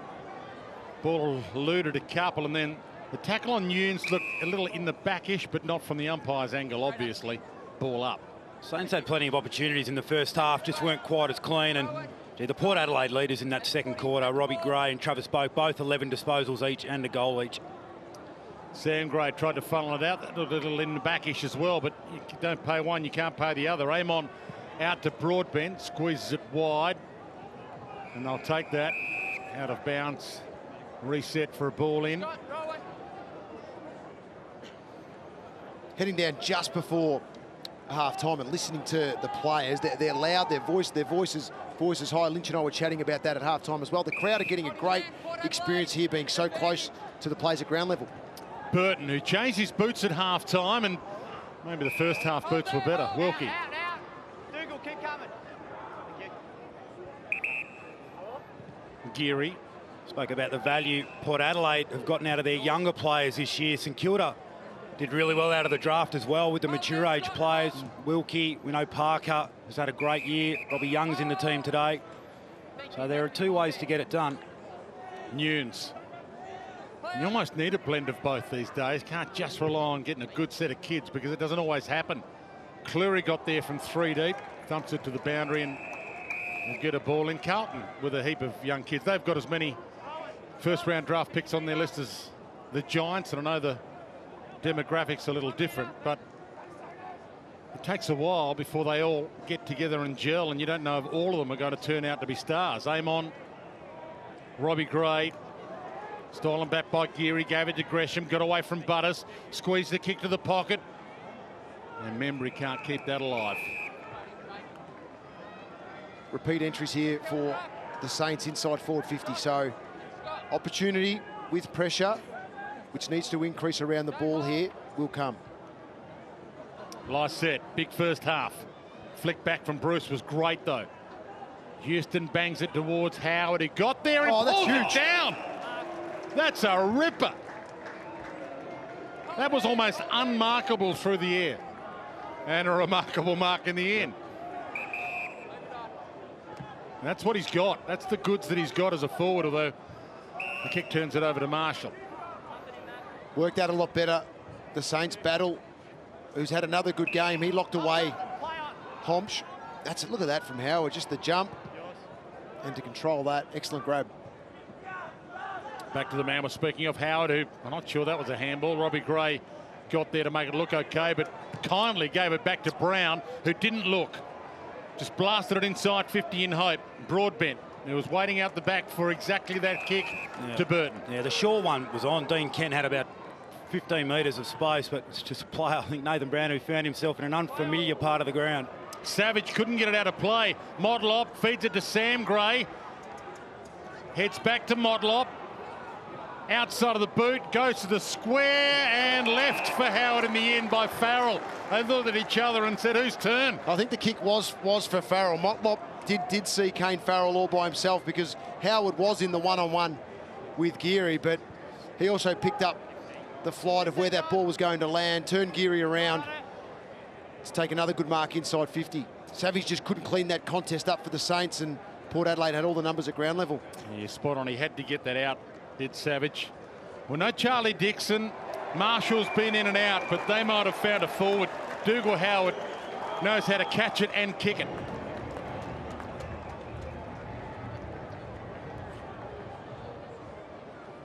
Yeah, the running power from Port Adelaide and the ability to hold your width. So the players here, we know the ball ends up going to the top of the square, but there were 4 Port Adelaide players that could have absolutely raffled it. You see St Kilda are all caught in at the contest. Port Adelaide players holding the width. Pau Pepper comes into screen. And really, they just could have raffled it in the end, Port Adelaide. So their running power has been supreme, and the discipline to hold your width as well. It's a great, clever kick from Motlop just to open up that half of the ground for a number of his teammates.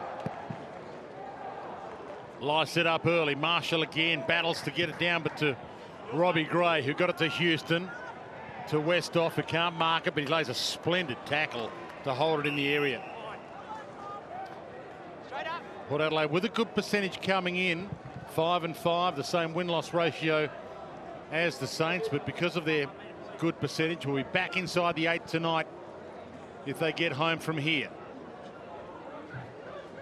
Good attack from Lena, tried to keep it in front, didn't pull back and wait for the bounce. Nunes, battle, Ross, touch to Steele, caught to Dunstan, caught to Savage, caught to Marshall, all the way back to Wilkie, all the way back to Caulfield. Out of trouble nicely in the end. Joyce. Good run here from Parker to create that release. Poor kick to him, though. Yeah, Sam Gray was happy to stand under it and cop the heat. Hands to Robbie. 15-metre, maybe 14-metre kick. Missed his target. Savage. It'll be coming back. Bonner looks inside to Burn-Jones. Made him go and get it. Paddy Wright is just off the bench and fresh, and he might be the man to go to here. Broadbent to Dersma. Paddy leads a little wide, but he opens up some space for the others. Oh, good dance step. There's those dance moves Mum taught him. Heads long to the pocket. Rosie, crunched by Westhoff. He was up there for it. Both had the same plan. Joyce gave it to Marshall, caught by Ryder. Back to Joyce, under immense pressure, and Dersma. He runs away, caught, run down. Sinclair crept up behind him. And Powell Pepper getting up slowly. He might be coming to the bench, Powell Pepper, and it takes a bit to hurt him. Alistair Lynch will bring us the latest there. Steele. He's not moving well, Sam Powell Pepper. Straight down the line to Cleary. Just clear of Gresham. Phillips got there and he was grabbed and wing tackled by Robbie Gray, one of the three. Long, Marshall. There's that blast kick in hope. And Parker had two to beat, and Cleary one of the two.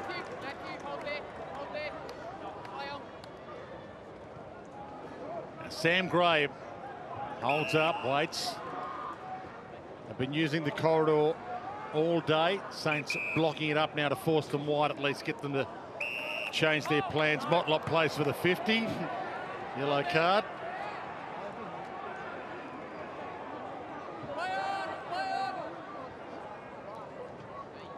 Houston. Bonner. And he gets plenty of shoe on it. Westhoff caught by the head. Just beyond his range, maybe Westy. 299 career goals to his name at the moment. He's done extremely well as a pick 71, Justin Westhoff. To lean it, who could lean back on it perhaps.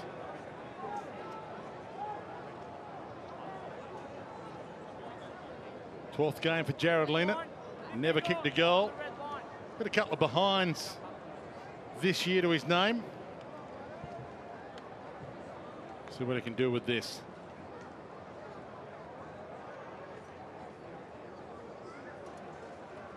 To extend the margin to 49 points. He's pulled that across the face, and Marshall backs back. Dangerous kick from the big man, but he got it to work. Caulfield. Savage. Again, it's very stagnant. You've got to try and go off that play. Generally, something will happen in front of you if you move. Broadbent got up there but missed it. Membry takes the mark. Now, Saints have no one out, so he can't just kick it long and hope. He has to wait now. He does kick it long, hoping for Parker. He's got a couple to beat as well. Had three to beat, but Leonard dropped it. Kent through traffic. Seas wouldn't part for him.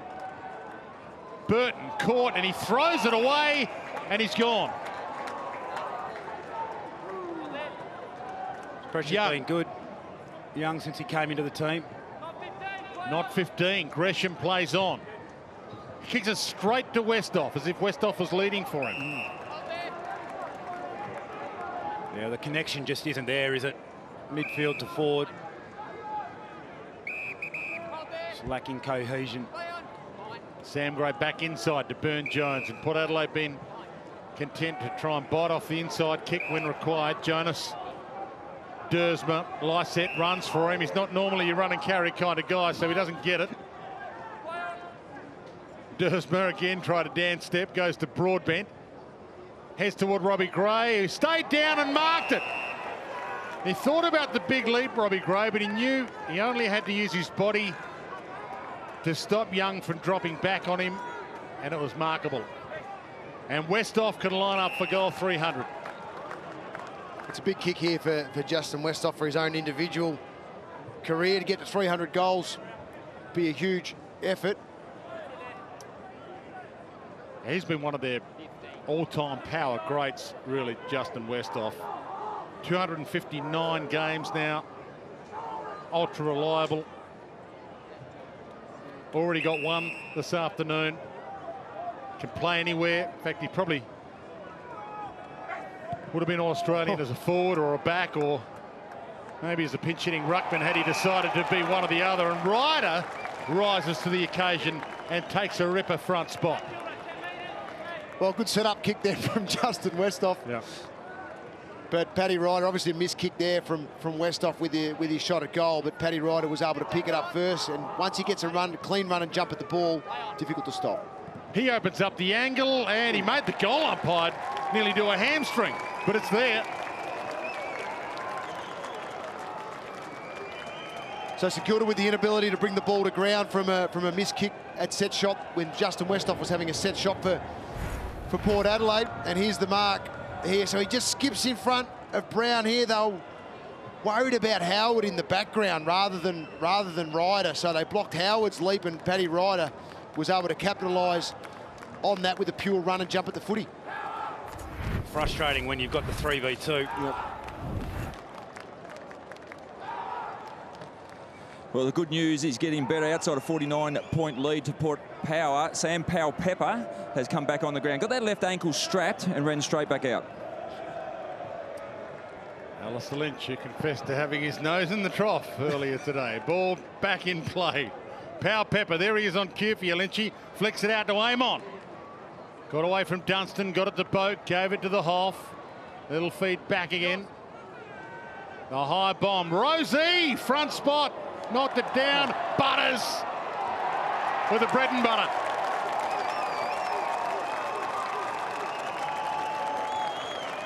Well, the kid's involved again. So Rosie with the climb. Every time he goes near it, he looks like he's going to do something spectacular. Not able to complete the mark, and then falls to another one of the young Port Adelaide Jets. They've had a significant impact on this game. A lot of them going through that forward half, small forward role, which can be starvation corner unless your name's Brad Johnson, but they've all been able to contribute again today.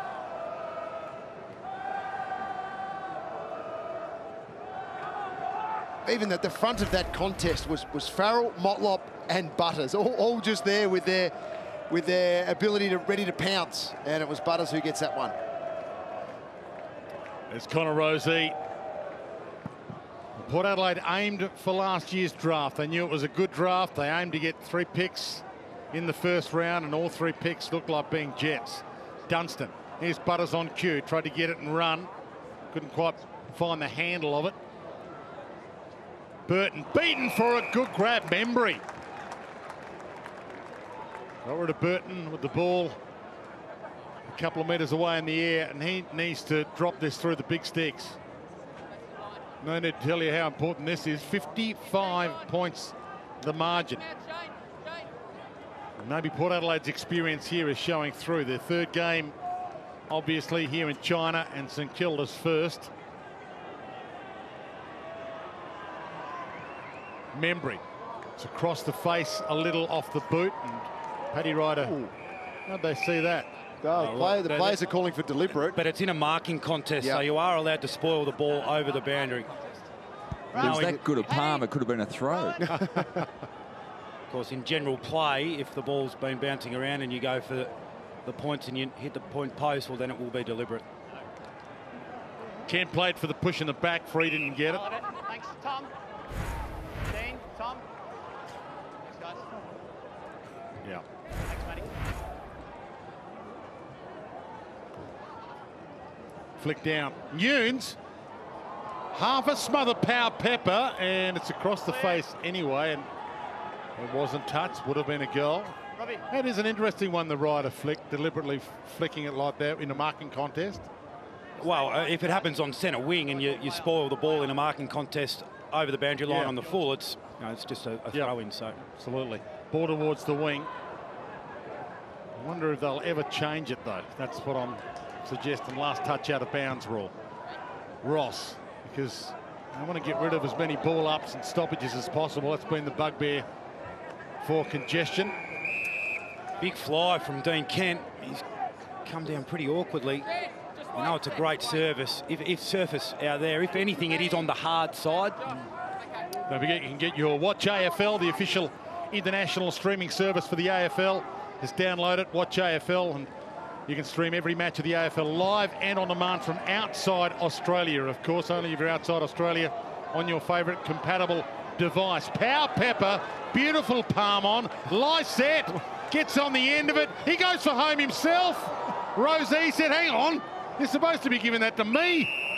Well, he thought about it, Scotty Lysette, which then and then he decided not to. Had to then run towards the boundary because the pressure was coming. I think that's what the coaches in the Port Adelaide box are chatting at the moment. Brett Montgomery there with Ken Hinkley.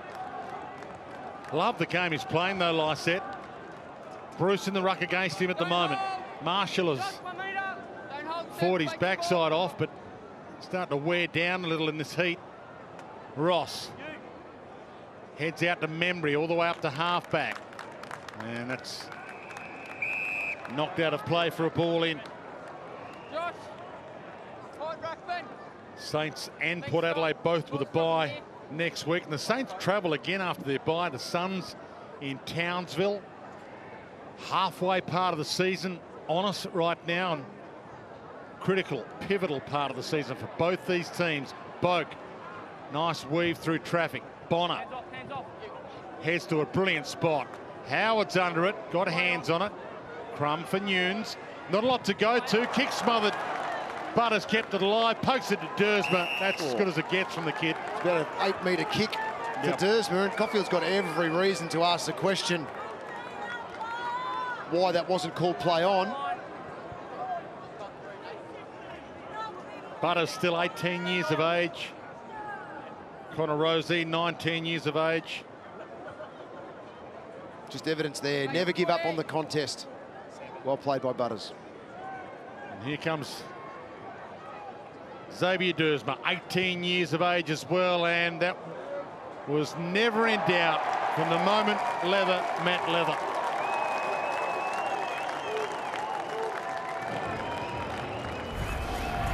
Port Adelaide as well have been on the road a little. Launceston last weekend had to get home from Launceston back to South Australia. Spent a couple of nights in their own bed after that game in Launceston, which they lost to Hawthorn, and then all the way to Shanghai. A few Ks in it, and then Port Adelaide's next game against Fremantle at Optus Stadium in Perth. So both these teams on the mid-season travel route. Players might stay home off the bye, I think. A lot of travel over the next couple of weeks. Well, Port Adelaide's players, and I think the Saints players are probably likewise, have got 4 days off. They can go to Singapore on the way home, Beijing to see the wall, whatever they like, stick around in Shanghai and hang at the Bund. Why wouldn't you? Houston flicks it down. Kicked off the deck by Burton. Robbie Gray has enjoyed his afternoon at the office. And that's evidence of it. Yeah. That is bizarre how beautiful that was. That was mesmerising for all those around him. And Port Adelaide on the end of a free kick for Paddy Ryder. Yeah, with that clear movement as well. You don't blame Josh Battle for holding on, trying to get away with one there with Paddy Ryder leading up at the ball. But here's the lead up from Robbie Gray. We just all love that. What a move. How clean. Showtime. Yeah. That's a sort of play that St Kilda haven't been able to generate at the other end of the ground, the overlap run. There's Paddy Ryder's goal-kicking history. That's all grounds, by the way, not just here at Adelaide Arena in Jiangwan Stadium. Got close to the man on the mark, but it works for him. And Port Adelaide blowing this one out now. Well, Robbie Gray had 3 disposals in the first quarter. He's now up to 20 in the game, so he's got himself going no question, setting up a number of plays for Port Adelaide going inside forward 50. Travis Boak as well has also excelled. And that's the free kick there, both arms wrapped around Paddy Ryder, and he won the free kick and went back and kicked the goal, and that's been huge. 17 goals, 3 this afternoon is just magnificent kicking from the power.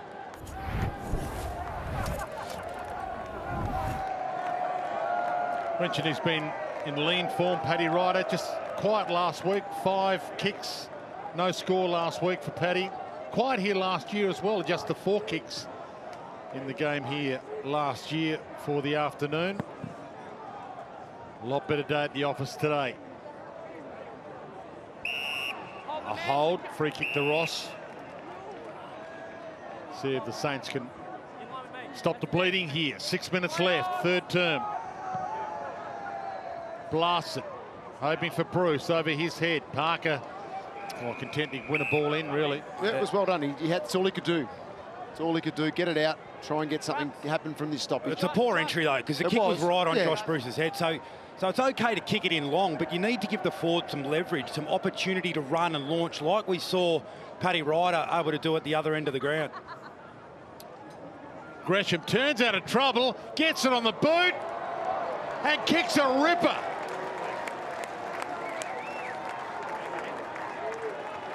Oh, he's a star, Jade Gresham. You know, it's been generally a blue-collar type performance that has had St Kilda in the game a lot this year in their contested style, but Gresham, Billings, they're the real class players amongst this group. Oh, look at that spin off the contact there, and really clever finish across his body. It's a great angle right here. In tight and tough. That's a big ball win. Robbie Gray. Yep.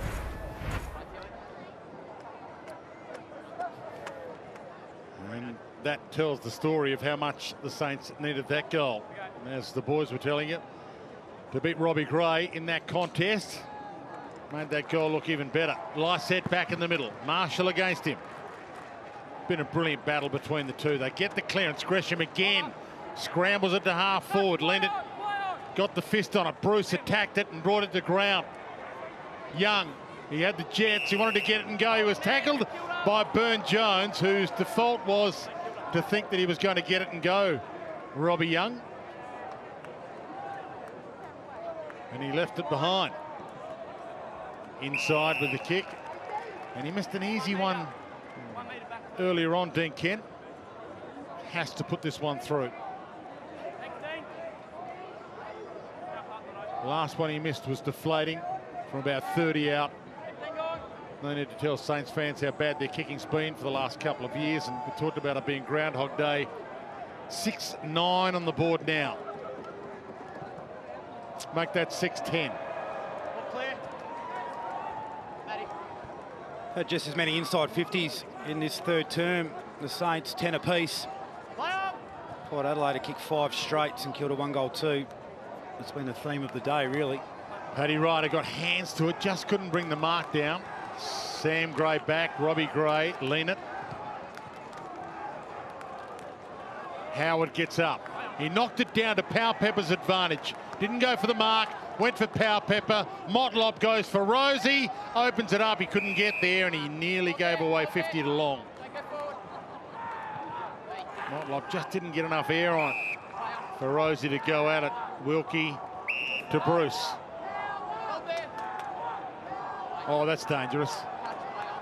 It might work. Marshall. Bruce trying to mop up his own mess there and make amends. Ball taken towards the boundary, but not out. Well, the reason he's tried to squeeze it inside there, Josh Bruce, was because Port Adelaide had set up so well down the line. So Scott Lysette was long down the line, uncontested, as was Tom Jonas. And understand the reluctance to kick it. Marshall heads wide towards Burton. The ball rolls out. So a big quarter and 3 minutes coming up here for the Saints. Whether the illness that a few of their players have had, a couple had to pull out, but whether a few players that are out there like Shane Savage have been inhibited by their illness, they're 80–85%. That's the hard part. Alan Richardson, the coach himself, it's been a little crook, and when you're playing in 33-degree heat, it just compounds the whole problem. And maybe that's been one of the reasons why. Gresham will keep an eye on this next quarter. Do you think they'll fade or hit back? Port Adelaide look full of runs still. They do. They're hitting the contest a lot harder. They're obviously outnumbering it at most of those contests as well. Port Adelaide, like simple mistakes like that from Cleary aren't punished from pressure, which we have seen throughout the entire season from the St Kilda Footy Club. So they need to, that'll be the message. They'll want to win this last quarter, not use the health issues as their own internal excuse to the performance today. Yeah, and we're talking about 3 players have gone out of the team with health issues, so we're not talking about a large percentage now. Let's give Port Adelaide the credit that they deserve. They've been a far better team to this point of the game. Yeah, Marsh, McKenzie, amongst those that were out. Akers was crook early in the week, so was ruled out early. Farrell almost held. He might get it anyway. Kept it in front. Stole it from them. Caught from behind. Just found his boot with the ball. Amon pounces. Corralled by Caulfield. To the pocket to Butters. Not quite this time. Joyce on the run. She made it tough for Young, but Young held his ground and for his courage won a free. Give it back to him. Fine. Was on Port Adelaide's Magpies list, went to North Adelaide, played in a flag, got himself drafted. Let's hope the speed machine can play some more footy in 2019 and beyond. Bruce! Push in the back, Josh. Yeah, he got the push to give that cannon effect. 2 minutes left in the third. And he's about to blast it. Heads long towards Marshall, resting at full forward. He outreads and outbodies Big Paddy. This is his real value, Rowan Marshall. He's having a great season. Assumed the #1 ruck role at St Kilda with Tom Hickey moving across the West Coast. Billy Longer has had opportunities. He's a leading winning possession getter on the ground for the Saints with 18. Can play as a genuine forward too. You always look at the stat page, and with the ruckman, you normally start at the bottom and work your way up. But Marshall there sitting pretty on top with 18 so far in the game. What kind of kick is he holding that for? Drop punt with bend on it. That is outstanding. Oh, he's a beautiful kick. He kicked it for the bend, the big unit. He's very impressive. And he's had to mix it up throughout the game as well, Roo, because early in the game he was jumped over with the leap of Ryder and Lysette. He's been able to mix it up a little bit and certainly work his way into having a fair impact for St Kilda, although they're right down. There's the one-on-one marking win.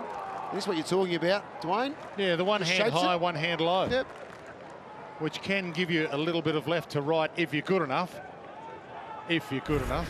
He was. In terms of a complete game for a ruckman too, 19 disposals, 3 contested marks, intercept marks. He's had inside 50s. He's leading contested possession winner on the ground with 12 and 7 score involvements, second only to Travis Boak. Yeah, and he's only young of games as well, so you've got to cut him some slack there. 22nd game for the 23-year-old who's taken a while to mature, been through the system. Burnt Jones back with the flight. And for most of the afternoon, he's been up against the premiership ruckman Scott Lysette. So it has been a good performance from Marshall out wide on the full. Hold there. Hold there, Connor. 1 minute left. Nick Caulfield, one of those emergencies who came in to replace the ill players. Move it on. Play on. And he might be a little rusty as well. First game for the year, Nick Caulfield. To Brown, to Billings, to Ryder. Too easy. Hold there, hold there, hold. Port Adelaide might be content here to go to three-quarter time. 53 points to the good. Good early leap from Howard. He just floated into that Jordan-like. Heads inside. Aim on. They are still full of run here, Port Adelaide. Bonner's out wide. He can get and go. Rosie's long. Lysette's short. He goes short, and he held it long enough before the arm chop from Wilkie won him the free. Yeah, he just got on the back of Wilkie there, Lysette, so he was able to cut back up towards Bonner with his lead, and Wilkie had no opportunity, even though the kick popped up a little bit. Still had no chance of getting there to spoil the mark. 15 gone.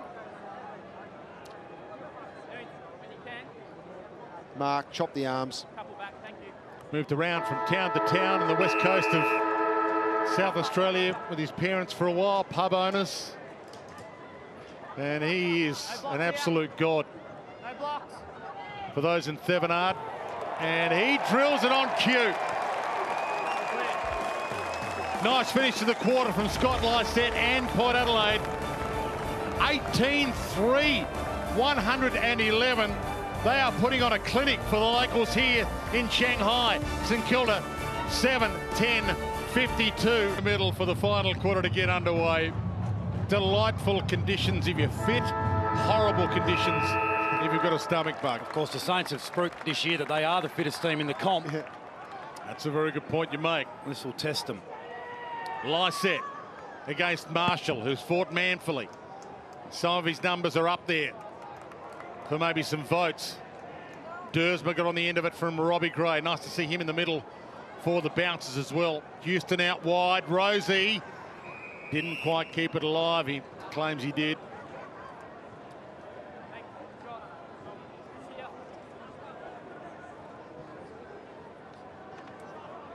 Port Adelaide fans that have travelled and the Port Adelaide fans that have jumped on board here in Shanghai, you've enjoyed this afternoon more than any so far here. This has been a skill fest from Port Adelaide that we haven't seen the likes of in the last two games here. Back inside, the run. Nunes, long.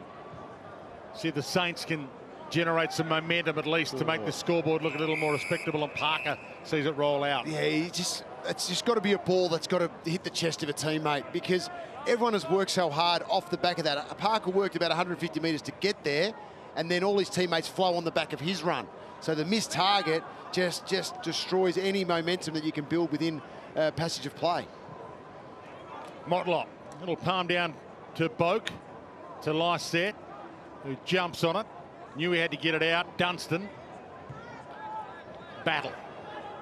Can't keep it in. It's a spirit sapper too, particularly for fours on what has been a tough day. So St Kilda's entries haven't been great. They've lacked cohesion, so an occasion where a player's able to generate some split, get off your man, and you don't reward him. Broadbent back to Leanett.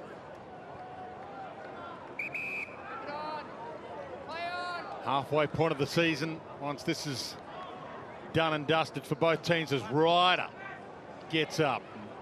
Ladder position is going to be critical in the next couple of weeks with the bye and a tough draw for a couple of teams. Port Adelaide trying to stay in connection with the top four, and there's a lot riding on finishing in the finals for Alan Richardson, who has that trigger clause in his contract, and been a lot of talk about the coaching position at the Saints. He makes the 8. They don't have to worry. He doesn't have to worry. So the next couple of weeks are going to be critical. This one at 59 points is beyond them. Dunstan sits it up high. Bruce tried the climb. Boak, Leanett, Gresham, hunted down by Westhoff. Bruce with the handball option. He faked, did nicely. Puts it back to the top of the square. Dersma down there defending. Got it to the deck. And not a bad spot for a ball up here for the Saints. Well, in the third quarter, it was Jade Gresham who was able to kick a nice goal for the Saints out of a stoppage like this. See if someone else can stand up. Palm down to Houston. He couldn't break away with it. Parker tried to go off the carpet, and it very much is carpet out there, out of play.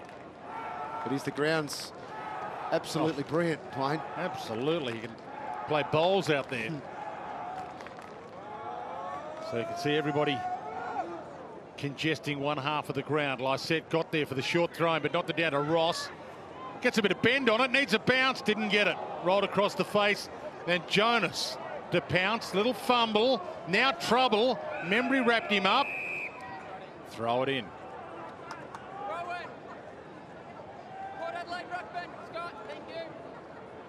Scott Lysette struggling to get there for the contest, but he's nominated. Rowan Marshall gets there first. Lysette finally got his way to the front. Robbie Gray, well, he dropped it as he was tackled, didn't get away with it completely. And all clear for Another minor score. Port have kicked those today. Yep. And it's not all just in the final kick, the execution, goals and points. They just have looked far more organised when they've gone forward. So their opportunities have been better quality ones. Well, caught by the leg. He almost got the tackle to stick, but it dropped to Robbie Gray's leg. Free kick, lean it. So elusive. Westhoff. Phillips to make the contest, but Westhoff was happy to take the heat. Happy to cop the bruise. Broadbent. Trying to get it inside. Slapped down to Geary. Parker. Dance step outside was nice. Kick was horrible. Westhoff. Back towards Butters, and he can go. He's got Rosie inside 50 if he wants him. He's got Howard inside 50. Goes to Houston. Sends it in the Howard direction. Used his body. Connor Rosie. Double-handed pat down to Dersma. To Boak. Feeds it back out to Bonner. We know he can spank it if he gets onto it. He does from 53. Oh. That's out of here too. Stand and deliver from Riley Bonner. And he was able just to sit outside 50 because he knew he had representation and teammates that were just working as hard as they possibly could to outnumber at this contest. Once the ball hit the ground, look at Travis Boak get away there and just find open space, easy release out. And then Bonner could go to work and get on his left side and launch from 55.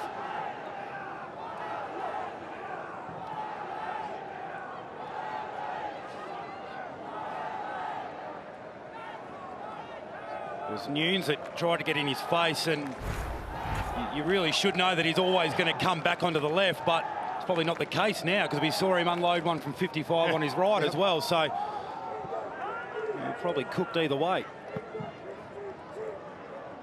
Marshall got a palm on it. There's a hold, and Steele will take the free kick.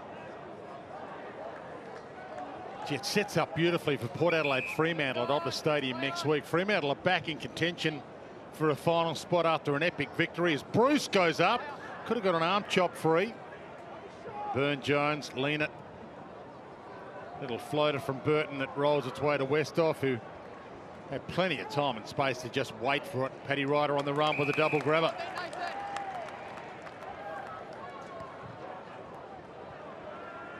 Early leap from Howard. Got some hang time, knocked it down. Rosie again tried to throw it out. There you go. Umpire called it a throw. It looked a little throwish from a long way away. A lot of stationary Saints at the moment. Really going to have to grit down for this last 15 minutes of the game. Yeah, Marshall, Parker, pocket pick by Robbie Gray. Dainty touch kick to Motlop, who bends it around the body. Stephen Motlop might be back. Yeah, all Saints players with hands on knees, hands on hips, all bending down. After Motlop kicked that goal, they had no run coming out of the back half. You could see it open up. Power just put pressure on. Once the pressure came, once again, 3 or 4 numbers around the contest. Players forward of the ball. And that's easy for Stephen Motlop.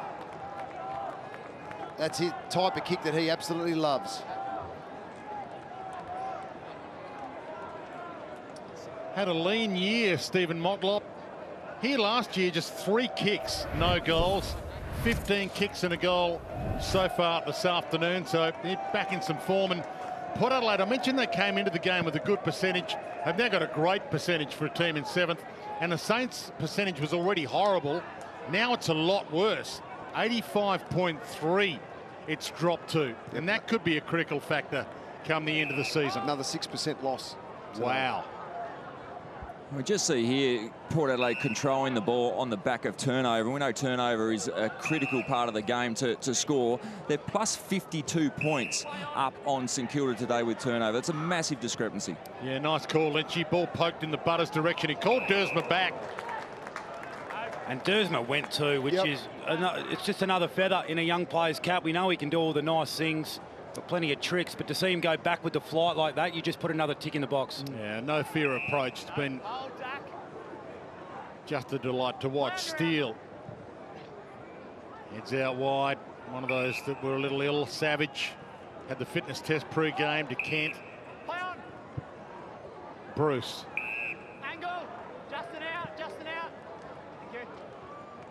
Closer, Justin. Move it on. Port Adelaide getting players back in the holes. Sits it up in hope. Membry's under it. Front spot almost marked it. It dropped a little short. Gresham pounces, goals.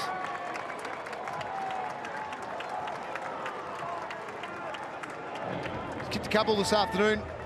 Jaden Gresham. Burton's pretty confident he's touched this. He's actually asked for a ball from behind the goals, but Okay. not sure anyone's paying any attention to it. no one is at all. Yeah. Everyone's lined back up, ready to go. And Membry again, he's fought really hard as a forward today. Tim Membry outnumbered a number of times. He stays involved in the contest, at least, Tim Membry. He's good on his feet. Well, they haven't overturned it. They do check every goal as the ball goes back to the middle. I haven't found any evidence to ask the umpire to wait. And maybe if scores were level at this point of a grand final, they might wait a couple more seconds, but it's 64 points to margin.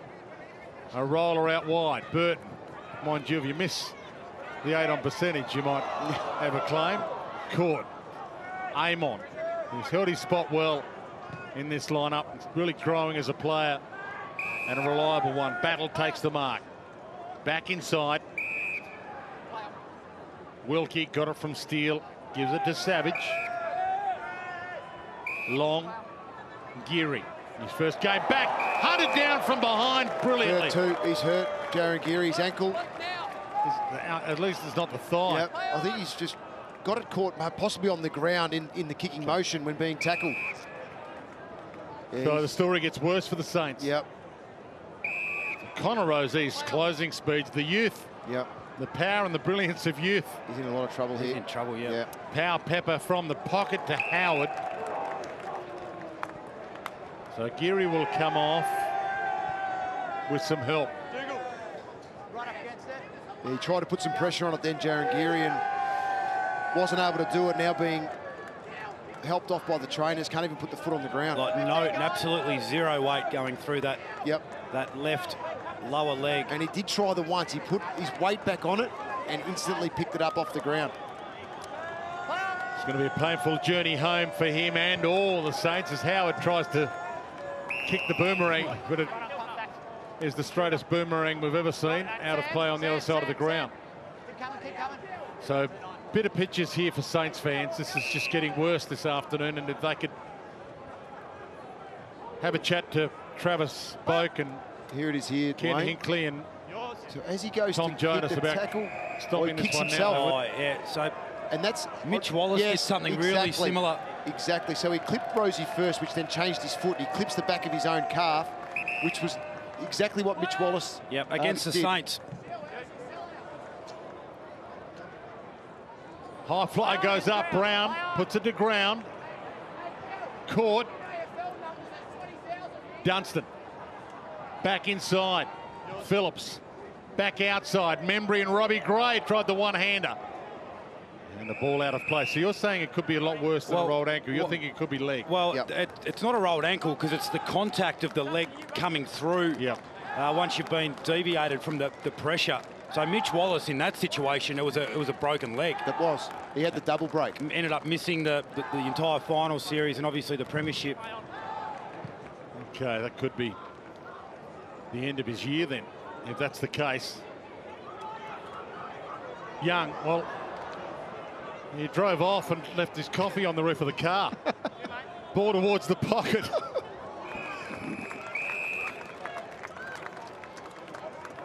Dwayne, that's your best of the year so far, Dwayne. Best of the year. St Kilda ruckman. Plenty to think about there for Alan Richardson now. Josh and Scott. Nice set to do the ruck work with Bruce. Good contact from both players there. The commitment's still there. And that's so important, Dwayne, because in terms of an experience, this has been a bit of a disaster for the Saints. We know they've gotten crook, so they've had their struggles during the week, and the game hasn't gone how they would like. The captain's now gone down.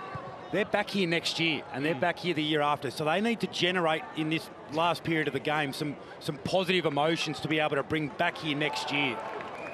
Yeah, you're spot on, Nick. They're committed to 3 years here, the Saints. They've had a number of sponsors jump on board, which is great. They've, well, if not for this game being played here, I think Woodside Energy, Swiss, Jinghang, Zupin, Monash University, they've all jumped on board the Saints because they've got a 3-year commitment here, and it's been about the meet and greet and the business meetings and the transactions off the field for the last couple of days. And when they bounce the ball, it's been Port Adelaide that's been able to get the business done. So for the players now to be able to just generate some emotion so that when you come back next year, you're not beaten before you start.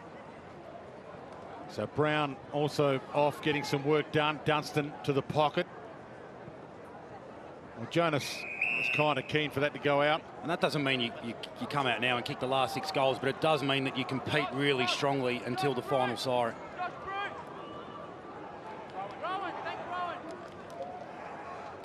Yeah, Saints home game, technically, this game this afternoon. The last 5 times these two teams have met, it has been at the Adelaide Oval. So Saints home game here in Shanghai, and will be for the next couple of years. There is a chance that Port Adelaide might rotate out as well at some stage and allow Saints to be the home team here against a team that isn't Port Adelaide. This could end up being a bigger winner sponsorship-wise, revenue stream-wise for the Saints than Port. Burne-Jones. It's just that the scoreboard looks horrible at the moment, and so does the injury to Geary as Howard floats in. Delightful to Butters, to Sam Gray, who's out the back, and does he want to take off? He doesn't. His teammates are telling him, take the 30 seconds. It's a hot day. Give us a chance just to have a bit of a spell. Kane Farrell is still in the goal square all by himself. Sam Gray hasn't seen him. He saw him, Jono. He saw him, Lynchy. He saw him. But you make a good point. Coaches are really big on taking your 30 seconds, give your midfielders and defenders a chance to have a break. Kicked 1 goal this afternoon, came into the game with 12 goals, 6 to his name. He's been a sharpshooter this year, Sam Gray. That's across the face, only a behind. Battle heads to the pocket. Quick play on from Wilkie. Billings gets it on the boot long. Membry's direction, tried to collect it. 2 about to come at him, but he gets the kick long. Kent's under it, and a good one-on-one. Jonas, Kent, flick to Cleary. Boundary line looming. Parker picked his pocket. He's got Gresham inside. He dance steps, a little bit of dancing with the stars from Gresham again.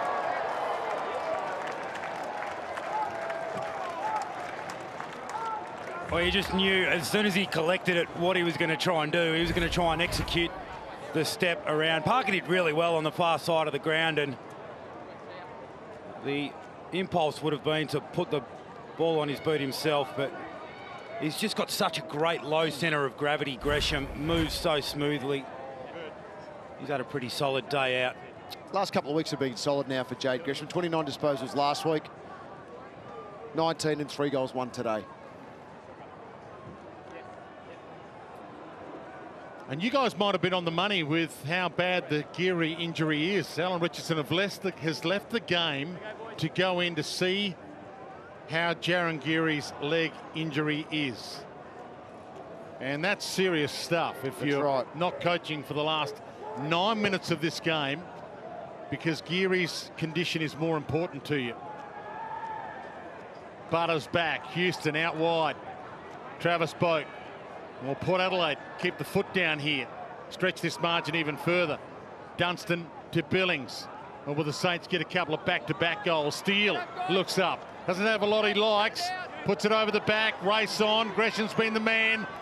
And Leonard content to see that roll out. Jack Steele with time and space. You're right with that connection, Rui, which you've spoken about throughout the afternoon, because time and space there, you've just got to hit or put it into a spot where at least your teammate can run onto an open ball. Don't have to be perfect every time, but just give your forward that chance. Back into play. Burton pounces back into the lineup this week and he's looked solid. Heads toward Howard! And that's what Howard can do. Hold there. Play on. Takes off quickly. I love him as a forward. I think that's the spot for him, even if Charlie Dixon has plans to grab that spot. Look, Marshall's the other one that has had a bit of a mortgage on that spot, hasn't quite been able to lock it down. Back inside. That's a nice ride. Mark taken by Nunes, heads out wide. Billings. Membry.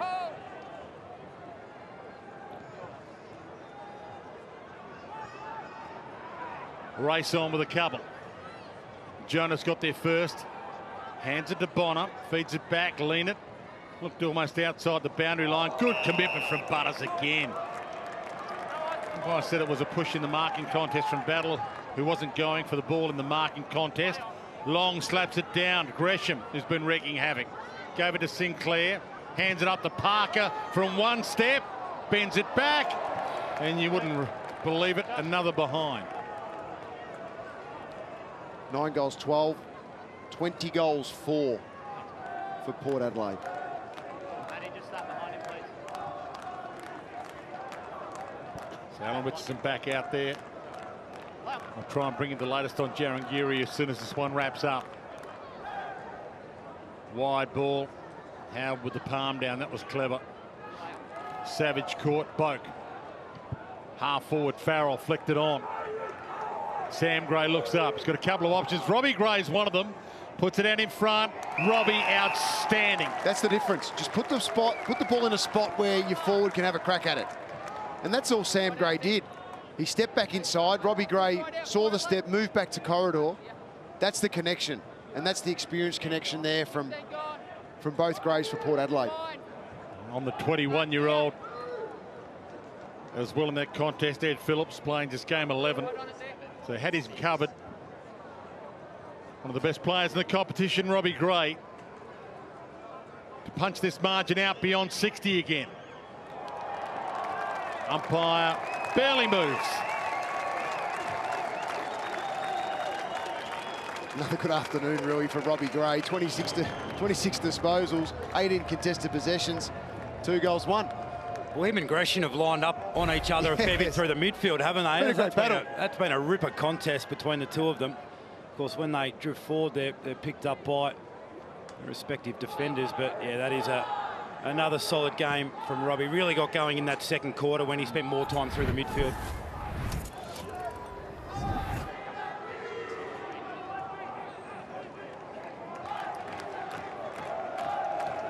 I mentioned the population in comparison to Melbourne. Here's the population of Shanghai and China in general in comparison to Melbourne and Adelaide and Australia.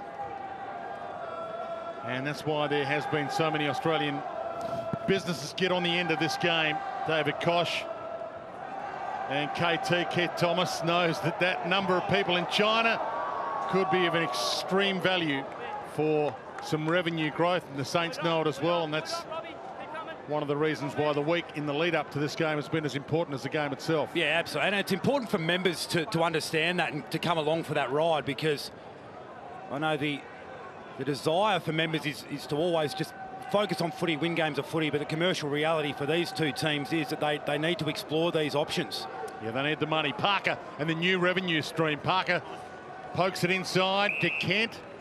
Yeah, a few had it all misconstrued when it was first announced, as if they were coming here, Port Adelaide, to try and get a ruck rover from China and maybe a forward pocket and maybe a centre half back. Well, it's not about that. It's about the growth of revenue.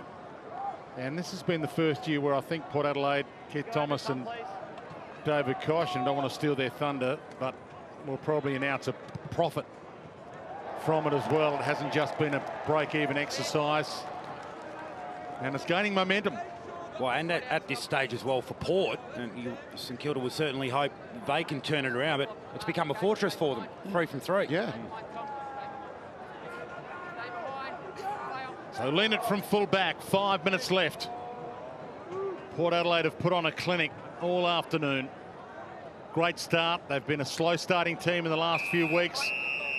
one of the things they wanted to address, and they certainly have addressed it. Started brilliantly with a 5-goal-to-3 opening term and led at half-time by 37 points if you've just joined us, all the way back to Jonas. Burton. Good local boy back home from the Phantoms. Ryan Burton, Foz Camden, one of the only clubs in the world to be able to use the Phantom logo as the club logo. One of the great clubs, the old Greeks combined. Great South Australian club, the Phantoms. Motlop back to Jonas. Bonner, and now Burn-Jones on the run. Dersman. Travis Boak, and they're doing as they like at the moment, Port, to Robbie Gray in the pocket. And he can have a crack from there. Hope he does. Kick a big goal to finish off a big day for Robbie Gray. It's actually quite open in the pockets, Bruce, so you can see plenty of the goal face. Looking at the flags. I think he was looking how long he had left. Oh, okay. For his 30 seconds. In he struts. Not bad off the boot. He has put on another clinic, Robbie Gray. What a player. Well, he's made it difficult for best on ground honours, probably between himself and Travis Boak, really. Boak's up to 33 and 2 goals. Robbie Gray now up to 27, and he's kicked the 3 himself. It's probably more Travis Boak in that first quarter, where Robbie Gray only had the 3 disposals and Boak was on fire for Port Adelaide.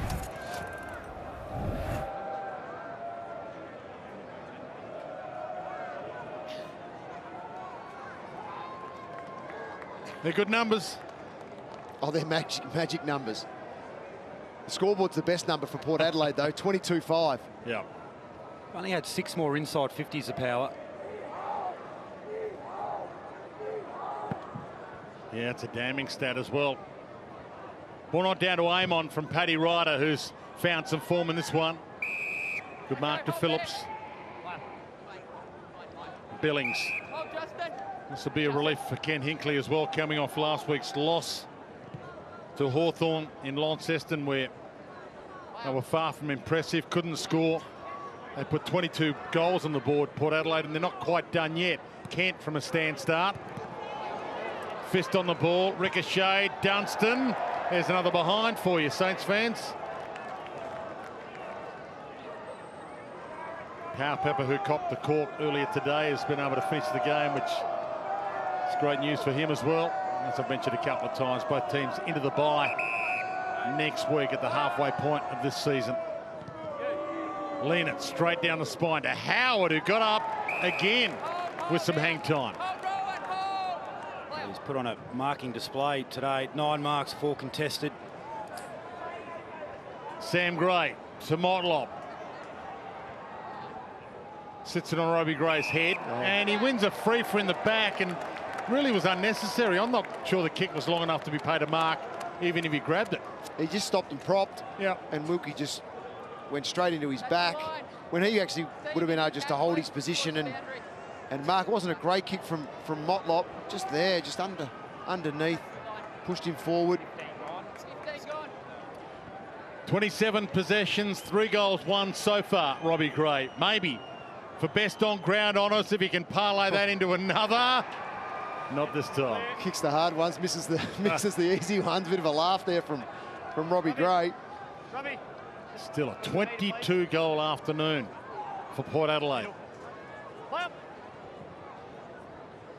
Membry on the end of it, gets there. No arm chop free, ball to the back, lean it. Bumped out of it by Nunes, but Dersman was waiting to pounce. Rosie, Burn-Jones. Motlop, almost just out of his reach, had to stretch, tried to basketball it to himself, couldn't get it to work. But everyone spent now 2 minutes from time. We know Port Adelaide, and Kenny put it on the agenda, didn't he? That they wanted to be far more aggressive with their ball use. Well, this is probably it culminating in the most dominant display by foot that they've been able to have this year, and just the efficiency with which they've been able to move the ball and score. And you put in all that work over a summer. You transparently declare we're going to play this way. When you see it come off like this, you're able to derive a fair bit of satisfaction from that as a coach and as a playing group. Paddy Ryder up from 3 deep. Knocked it down. Potlock tried to get it and go. That's what you call a gang tackle, and his face planted by 3 Saints.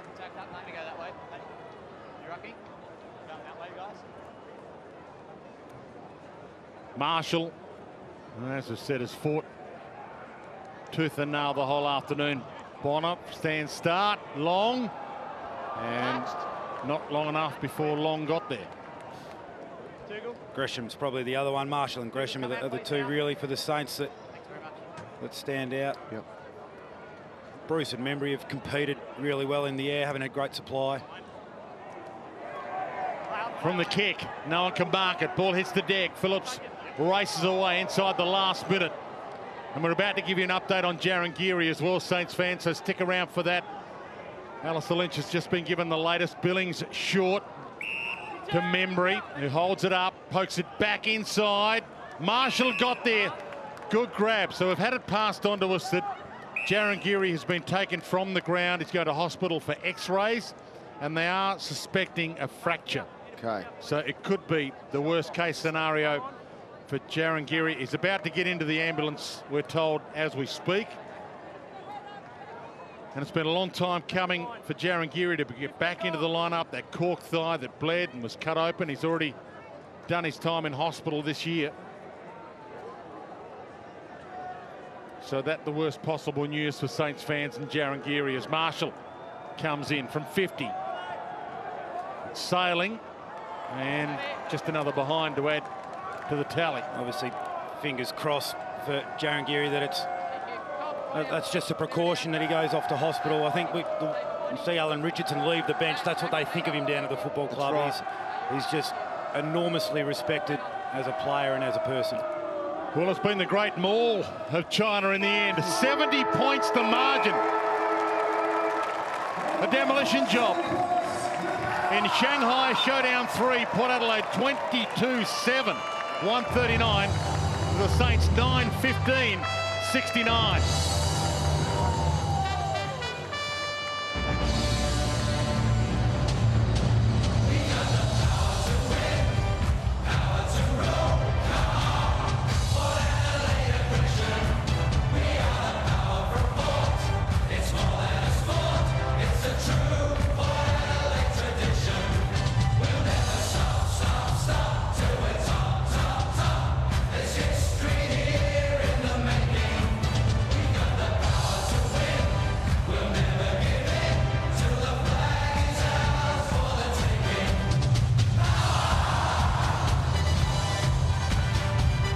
Huge win by the Power, and I think we agreed, Roo, that the best player on the ground was Travis Bowe. Here he is with Alistair Lynch. He certainly was, Jono. Best player on the ground, no doubt about that.